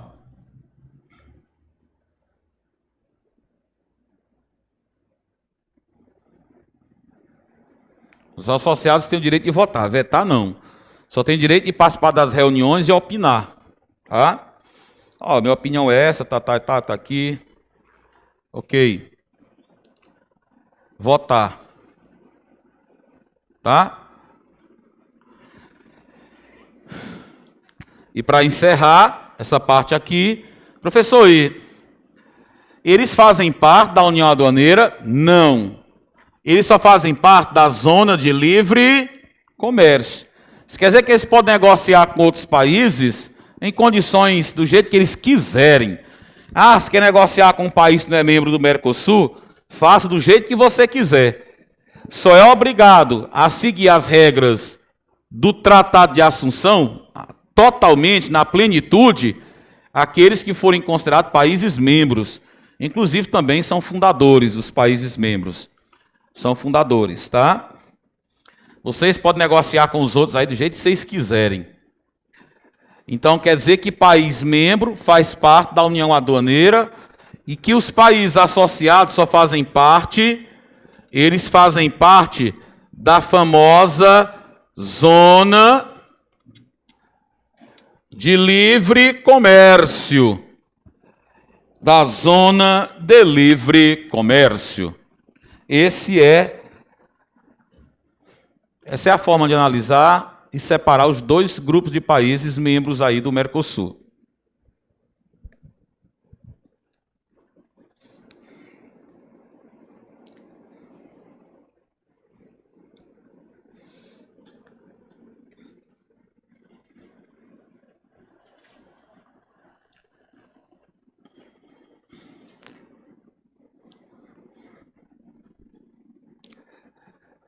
Jorge, o que é esse membro observador aí? Rapaz, observador é um grupo de países que pode participar das reuniões, mas nem opinar não pode, só pode assistir. Talvez no futuro venha a ser um membro, mas é por enquanto só uma galera autorizada a participar das reuniões. Não dá um palpite de nada, fica só assistindo, tá? Quais são eles? São dois. Os membros, os países observadores são dois, tá? São eles, México. O México é um país observador. E outro é a famosa Nova Zelândia, tá? E a Nova Zelândia são exemplos de países considerados observadores.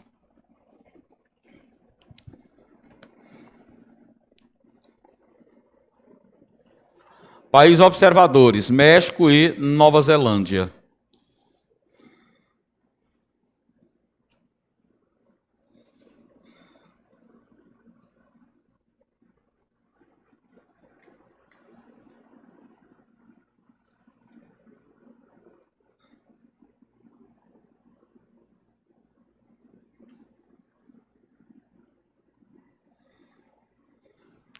Deixa eu fazer a pergunta para vocês, aí você pode arriscar, errar, não tem problema, errar aqui não tem problema, mas lá vai, ó. Quais são os países assim que são os principais parceiros lá dentro? Quem você acha que são os dois países que negociam mais entre eles, na opinião de vocês, desses todos que eu falei aí? Isso. Evidentemente que são as duas economias mais fortes. Então, os principais parceiros dentro do Mercosul são esses. Brasil e Argentina. São eles os mais, tá? Os que mais compram e vendem entre si. Brasil e Argentina, tá bom? São os que mais negociam entre si.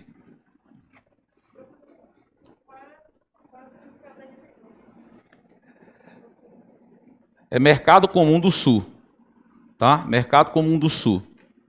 Tá legal? Mercado Comum do Sul.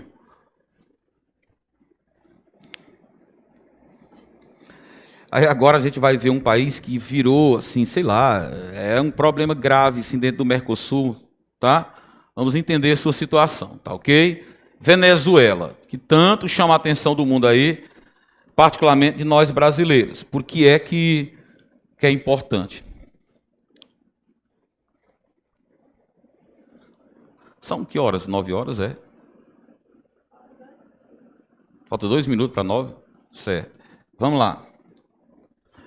Gente, olha só.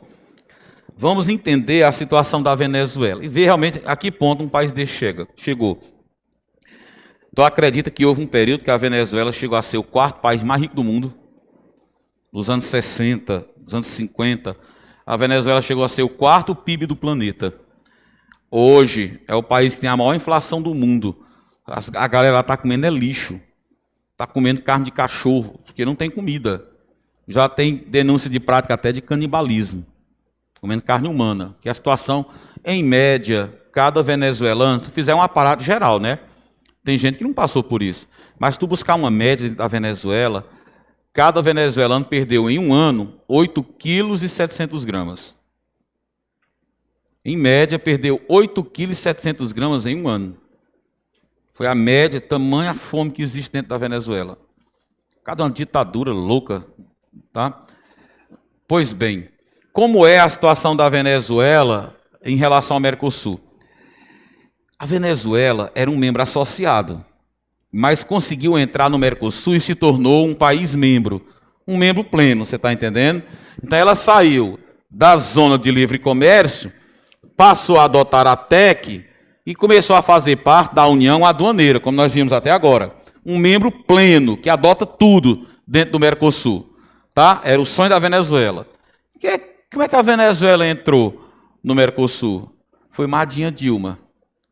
Era um sonho brasileiro trazer a Venezuela para dentro do Mercosul. E de uma argentina, a presidente da Argentina, chamada Cristina Kirchner.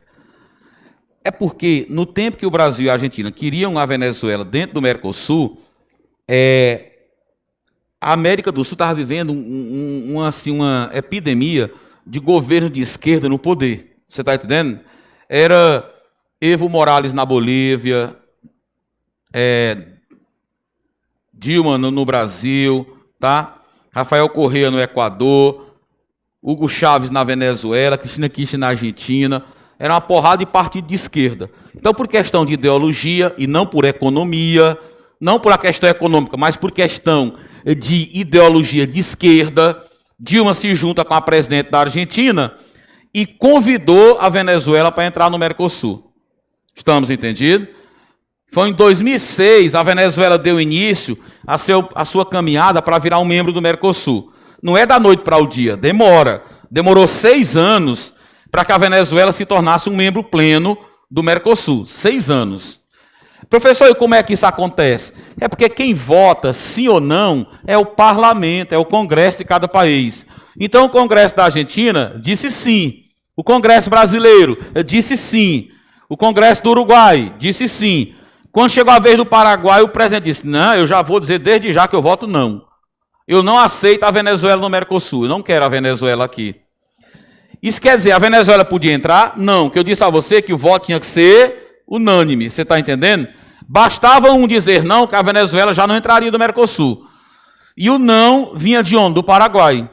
Aí perguntaram ao presidente do Paraguai, por que você não quer a Venezuela dentro do Mercosul? Ele disse assim, para fazer parte do Mercosul, está lá no Tratado de Assunção e no Tratado de Ushuaia. Tem que ser uma democracia. A Venezuela não é uma democracia, é uma ditadura. Então eu não aceito que a Venezuela é uma ditadura. É por isso, outra coisa. A Venezuela não respeita os direitos humanos. E lá no documento para entrar no Mercosul é muito claro, tem que ser uma democracia e tem que respeitar os direitos humanos. A Venezuela nem uma coisa e nem outra. Então eu já digo, quando chegar a minha vez, o Congresso aqui vai votar não. E a Venezuela não vai entrar. Aí, e agora? Os interesses de Brasil e Argentina... Porra, como é que a gente vai resolver esse problema? Pois juntou a fome com a vontade de comer. Sabe como é que aconteceu? Teve uma desgraça de um conflito do Movimento Sem Terra do Paraguai com a polícia do Paraguai. O Movimento Sem Terra invadiu uma fazenda, aí a polícia chegou para desocupar a fazenda, botar o Movimento Sem Terra para fora da fazenda. Meu Deus! A polícia entrou em confronto, atirou contra os trabalhadores rurais, eles revidaram. No final, morreram trabalhadores rurais, morreram policiais, mataram o chefe da Guarda Nacional do Paraguai nessa ação. Aí os caras disseram, rapaz, a culpa disso aí é do presidente. Ele não sabe lidar com os problemas do país. Foi eleito prometendo resolver um problema que o Paraguai tem de muito tempo, que é o problema da não realização da reforma agrária. No primeiro ano de mandato, ele pega um problema justamente na área agrária e acontece isso aí. Ele não pode ser presidente daqui, não. Vamos fazer o impeachment dele, pois não fizeram impeachment do cara. Tiraram o presidente, fizeram impeachment, tiraram o presidente por causa desse problema da polícia com trabalhadores sem terra lá no Paraguai. Aí eu pergunto uma coisa para você, se um presidente foi eleito, ele tem ou não tem o direito de terminar o mandato dele? Não é democracia? Como no Paraguai fizeram o impeachment do presidente, aí pulou o Brasil e a Argentina. Ei, está ferindo a cláusula democrática do Tratado de Assunção, ele é um presidente eleito, ele tem direito de terminar o mandato dele. Vocês tiraram o cara da presidência, fizeram o impeachment, é ilegal. Então, ó, se não é democracia, não pode ficar no Mercosul. Aí tiraram o Paraguai. Suspenderam o Paraguai do Mercosul. Foi uma jogada política. Porque já sabendo que o Paraguai ia votar não, e não aceitava a entrada da Venezuela, o Brasil e a Argentina fizeram pressão para fazer o quê? A suspensão do Paraguai. Suspenso, o Paraguai não tinha direito de votar. Se ele não podia votar, ele não podia impedir a entrada da Venezuela. Como a Argentina, Brasil e Uruguai já tinham dito sim, a Venezuela entrava direto no Mercosul. E assim aconteceu. Tudo é uma jogada de interesse. Tudo é política, porra. Ah, o Paraguai caçou o presidente? Não, isso aí é antidemocrático. Feriu a cláusula lá do Tratado de Assunção. E por que não tiraram o Brasil quando Dilma foi impeachmentada? Não faz sentido? Então não tem coisa nenhuma de democracia. Era um interesse político mesmo. Então meteram a Venezuela quando o Paraguai estava o quê? Suspenso. Entendeu até agora a situação? Então vamos anotar um pouquinho do que eu falei. Venezuela, você pode dizer assim. Vamos anotar aí para escrever aqui, está muito apertado, pode ser que você não entenda. Então eu vou ditar devagar sobre a Venezuela, tá bom? Você pode escrever assim, ó. Venezuela entrou no Mercosul em 2012. Entrou no Mercosul em 2012.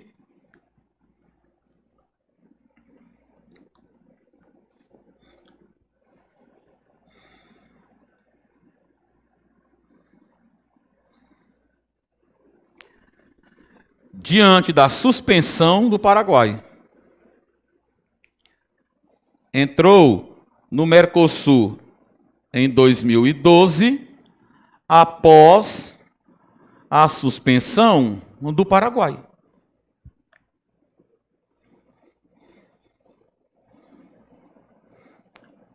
Estamos entendidos até agora? Os caras suspenderam o Paraguai, ele perdeu o direito de voto e veto. Então a Venezuela, ó, entrou no momento que o Paraguai estava afastado. Olha, galera, o Paraguai não foi expulso, ele foi apenas suspenso. Ele ficou afastado por 6 meses. Aí, quando a suspensão acabou, os caras, ei, Paraguai, pode voltar o Paraguai aqui para vocês. Chupa essa manga. Quer dizer que eu ajudei a fundar esse bloco, a desenvolver o bloco. Vocês me suspenderam, isso é uma facada nas costas. E para completar, aproveitaram a minha ausência para botar um país que vocês sabiam que eu não queria. Eu sou um dos fundadores desse bloco, pô. Isso é uma traição muito grande, é uma trairagem. Eu não volto mais, não. Quero saber desse bloco coisa nenhuma. Não volto mais de jeito nenhum para o bloco. Vocês, além de me suspender, ainda meteram a Venezuela, que vocês sabiam que eu não quero.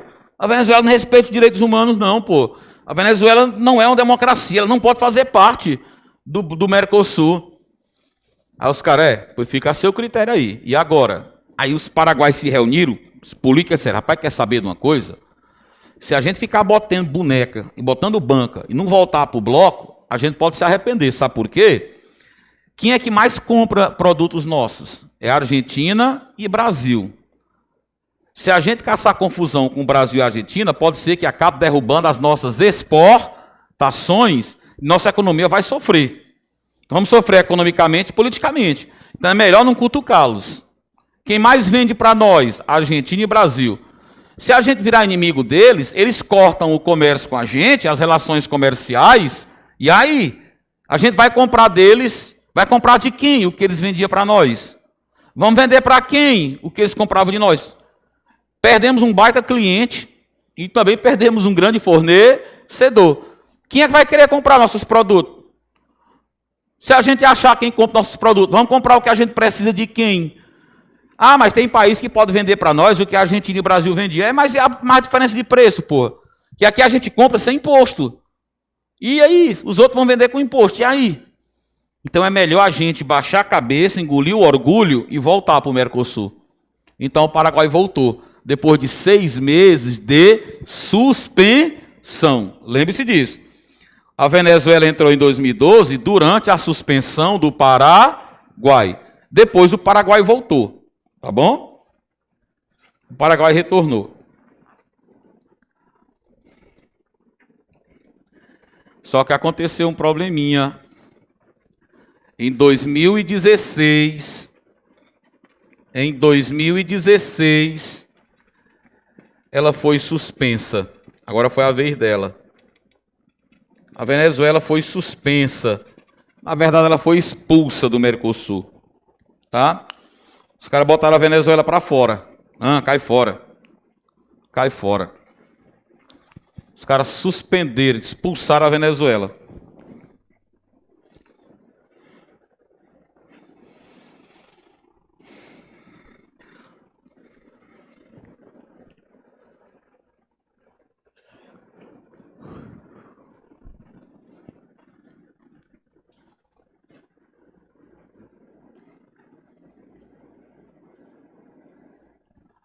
Você faz ideia por que a Venezuela foi expulsa? Por que será? Engraçado, você acabou de ouvir dizer que a Venezuela entrou no Mercosul quando o Paraguai foi suspenso, não foi? Adivinha quem foi que votou agora para a suspensão da Venezuela? A Argentina votou sim, o Brasil votou sim, o Uruguai votou sim e o Paraguai votou sim. Aí o Paraguai foi à força e vingou. Naquele tempo tu entrou contra a minha vontade, agora eu vou te ferrar. Pum! Expulsão da Venezuela. Por que a Venezuela foi expulsa? É do conhecimento de qualquer um de vocês a situação que a Venezuela está vivendo. A situação econômica e política da Venezuela não permite que ela participe de um bloco econômico. Quem diabo que é a Venezuela? Sabe o que foi, na verdade? Todos os compromissos que a Venezuela assumiu quando entrou no Mercosul não cumpriu nenhum. Ela descumpriu os acordos com os membros do Mercosul. Tá? Então ela descumpriu o que havia combinado com os membros do Mercosul. Ela simplesmente descumpriu. Eu vou fazer isso. Não fez foi nada. Não cumpriu absolutamente nada. Tá?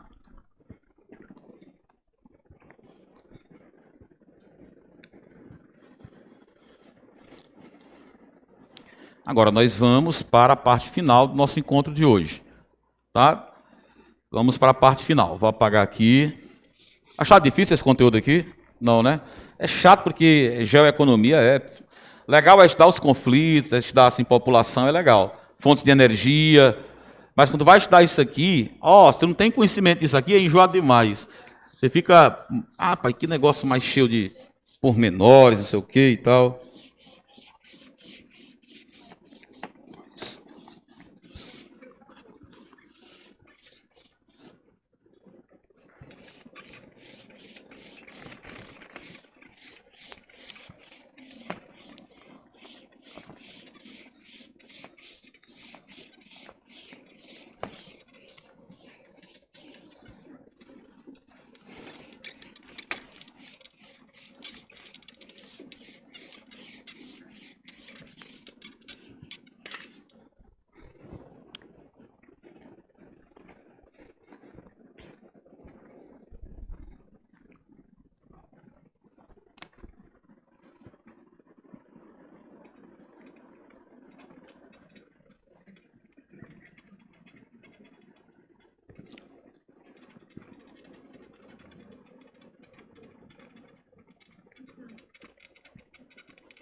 Tem álcool aqui.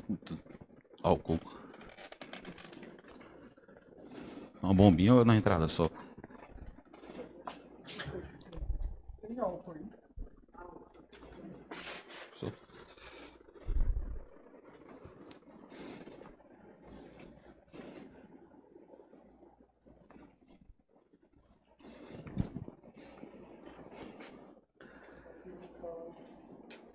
Tem problema, né? Porque eu passei muita tinta lá.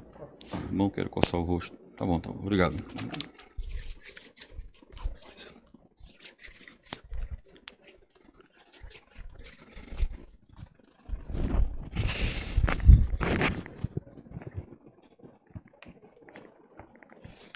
Agora a gente vai participar dessa parte final aí. Você vai achar legal e é uma parte super importante. Cara, isso aí tem dominado os principais vestibulares do Brasil, tá? Então vamos nos concentrar. Escute bem. Tu acredita que por 20 anos, demoraram 20 anos para esse acordo aí sair? Foram 20 anos de negociações para que esse acordo aí pudesse acontecer. Ele foi confirmado agora em 2021. Em junho de 2021, os caras ainda estavam discutindo ele. Mas você vai entender rapidinho comigo, tá? Galera, vamos lá. Seria muito bom se nós conseguíssemos vender produtos para a Europa, não é verdade? Porque eles são ricos, é um baita mercado consumidor. E aumentar muito nossas vendas. Você está entendendo?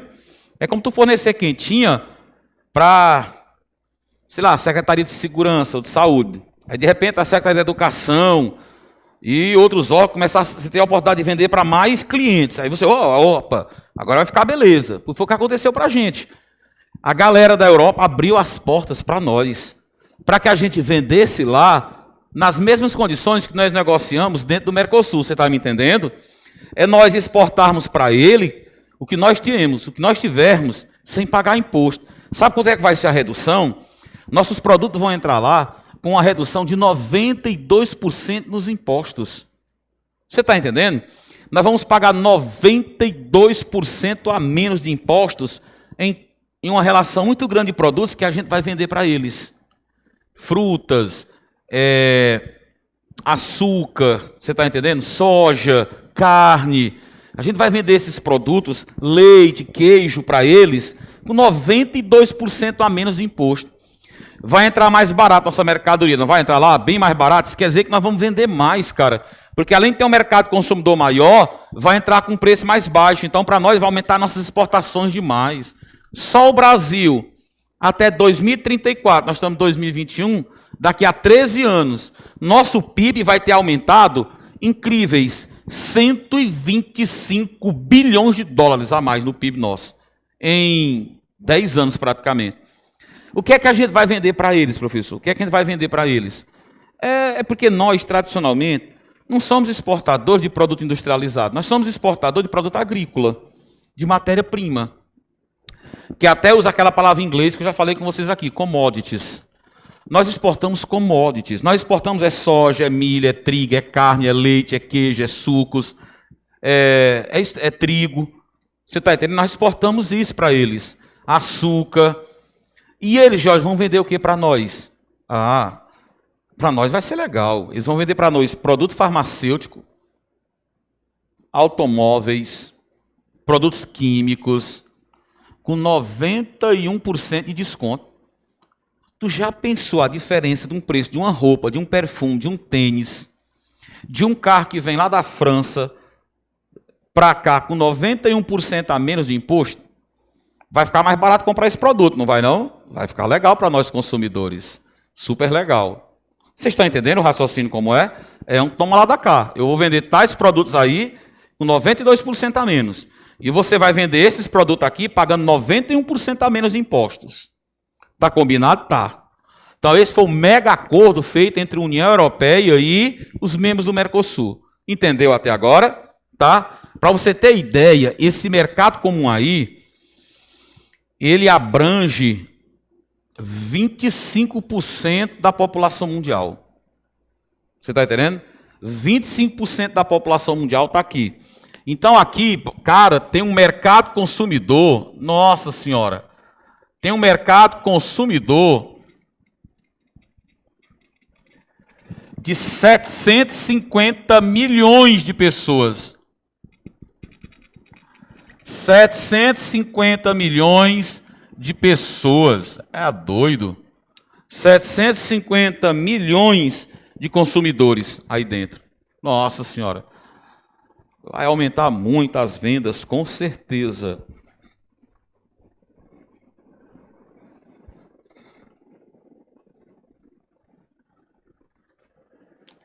R$ 750 milhões de pessoas. É muita gente, cara. Muita mesmo. Tá? Vamos lá. Professor, então, por exemplo, o que é que a galera do Mercosul vai exportar? E o que é que a galera da União Europeia vai mandar para nós? Tá? Vamos lá. O Mercosul é basicamente simplificado numa palavra: commodities, ou seja, comida. Nós vamos vender alimento para eles. O que é que tu acha que o Brasil exporta muito para eles? Carne é um produto ou não é? Carne, laranja, soja.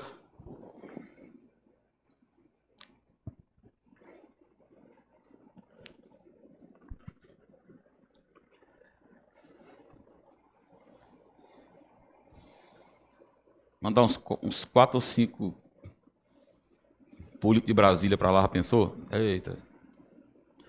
Uns 4 ou 5. Então, Mercosul, commodities, tá? E eles vão vender para nós o que, Jorge? Cara, eles vão vender produtos industrializados, tá bom? Eles vão trazer para nós produtos industrializados.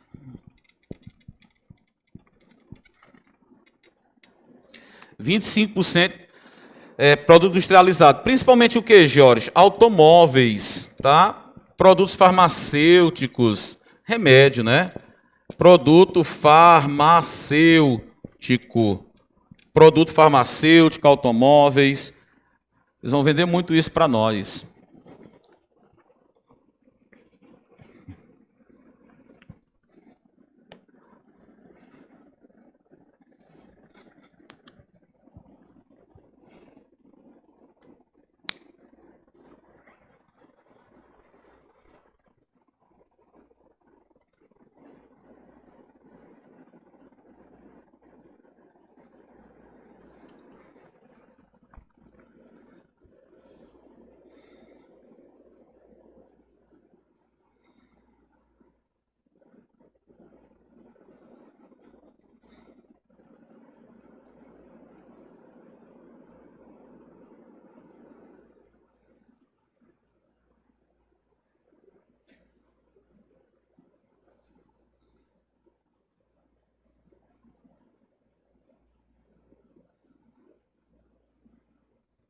Pronto, terminar de anotar aí, tá?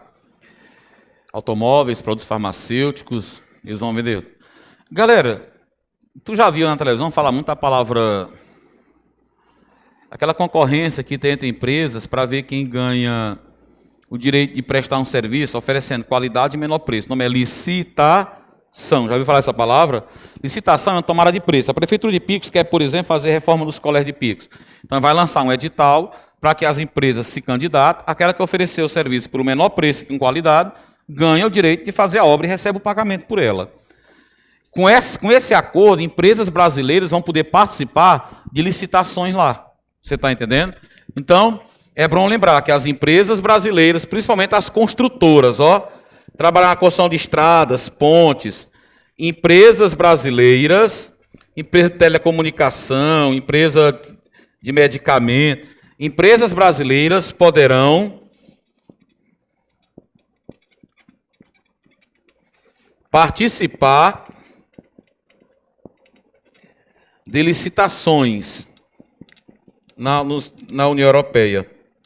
Vão poder participar de licitações na União Europeia, tá bom? Na União Europeia. As empresas brasileiras poderão participar de licitações na União Europeia.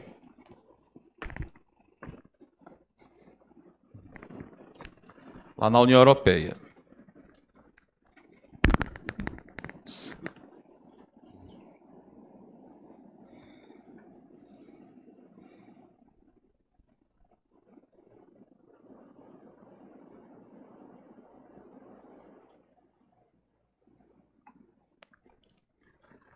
empresas brasileiras poderão participar dessas competições lá, para quem vê quem ganha o direito de realizar a obra. Isso vai abrir muita oportunidade, né, para a gente. Agora, bicho, parece que tudo que a gente faz na vida tem alguém para ajudar, né, a empurrar de cima de um precipício, puxar o tapete. Tem aquela galera que torce para a gente se lascar. Aí não é diferente. Jorge, quanto tempo para tudo isso aí acontecer? Cara, essa redução nos impostos é num prazo de 10 anos. Não é da noite para o dia, não, você está entendendo? Tem um prazo de 10 anos para tudo isso ser implantado. Estamos entendidos? Professor, e basta os países combinarem entre eles que já está legal, já está beleza. Não, não é assim. Quem vai dizer se concorda ou não com esse mega acordo é o parlamento de cada país. O Congresso. O Congresso de cada país que faz parte desse acordo vai ter que votar se concorda ou não com o acordo. Você está entendendo? Então, em França, Alemanha, Suécia, Uruguai, Brasil, Argentina, todo mundo, são 28 países, tá? Então, eles vão ter que se reunir e cada um vai votar sim ou não. Você é a favor ou contra o acordo? Você está entendendo? Cada país lá vai escolher isso. Ficou clara a situação aí? Então, o parlamento de cada país é quem vai dizer se concorda ou não com esse mega acordo. Pois já tem um país botando boneca. Tem um país que é contra o acordo. Quer melar o acordo. Sabe quem é? É a França. A França tem trabalhado para que o acordo não aconteça. Não esquece disso não, tá bom? E a França não tem tentado melar o negócio. A França tem tentado impedir que o acordo aconteça, que ele se concretize. A França quer que o acordo não se concretize. Você está entendendo como é? Que o acordo não aconteça. A França tem tentado impedir o acordo. Aí minha pergunta para vocês, são 9h30 da noite, eu pergunto para ti aqui. Por quê? O que é que a França tem contra? O que é que a França tem exigido? E o pior é que agora outros países começaram a concordar com a França. Foi o caso da Hungria, foi o caso aí da Alemanha, começaram a compartilhar da mesma ideia da França. Você sabe me dizer o que foi? Galera, aconteceu uma conferência ambiental chamada Acordo de Paris, em 2015, também chamada de COP21. Lá o Brasil se comprometeu a duas coisas. Combater o desmatamento na Amazônia, desmatamento ilegal, e combater a emissão de gases que contribuem com o efeito estufa, condenado do aquecimento global. A França diz que enquanto o Brasil não provar que está adotando medidas de proteção à Amazônia, que o Brasil está evitando o desmatamento da floresta, não vai aceitar o acordo e vai trabalhar para o acordo não dar certo. Estamos entendidos a situação? Então, seria até bom você lembrar, ou quiser anotar, a França quer que o Brasil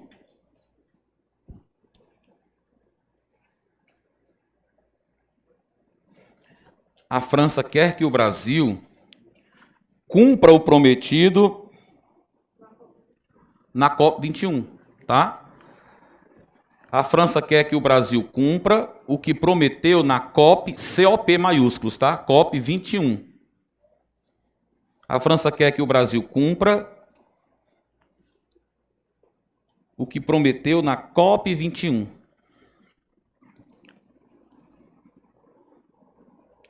Na COP21. Você lembra que eu acabei de dizer o que é compromisso brasileiro? Que é principalmente proteger a floresta amazônica. É o principal compromisso que a França quer que o Brasil cumpra. Proteção da floresta amazônica. Se o Brasil não fizer isso aí, eles dizem que não serão mais a favor do acordo. Querem liquidar o acordo. Tá bom? Aí tem uma lei brasileira também legal. O Brasil vai ter preferência para vender cachaça lá. Então, se algum país quiser vender cachaçinha, a preferência é nossa. Em compensação, para vender vinho aqui dentro, eles vão ter preferência para vender vinho. Ótimo. A gente bebe Padre Cícero, São Francisco, não é vinho, é uma gororoba. Eles vão vender vinho de verdade, champanhe. Finalmente beber uma coisa que não é Cida Cerezé, né? Aquela da maçãzona, viu? Aquela ali é deliciosa. Então, vai beber champanhe francesa, vinho de qualidade. Nós vamos vender cachaça para eles, tá bom? Não tem preferência com a cachaça, com a carne, com a soja, com frutas, tá bom? É o que a gente vai vender para eles, tá? Bem, galera, por hoje a gente dá aí por completo, tá bom?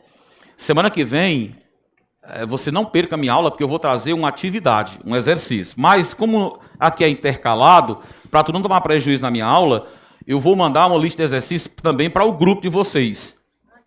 Eu mando o grupo, tá? Quando for semana que vem. Valeu, até mais.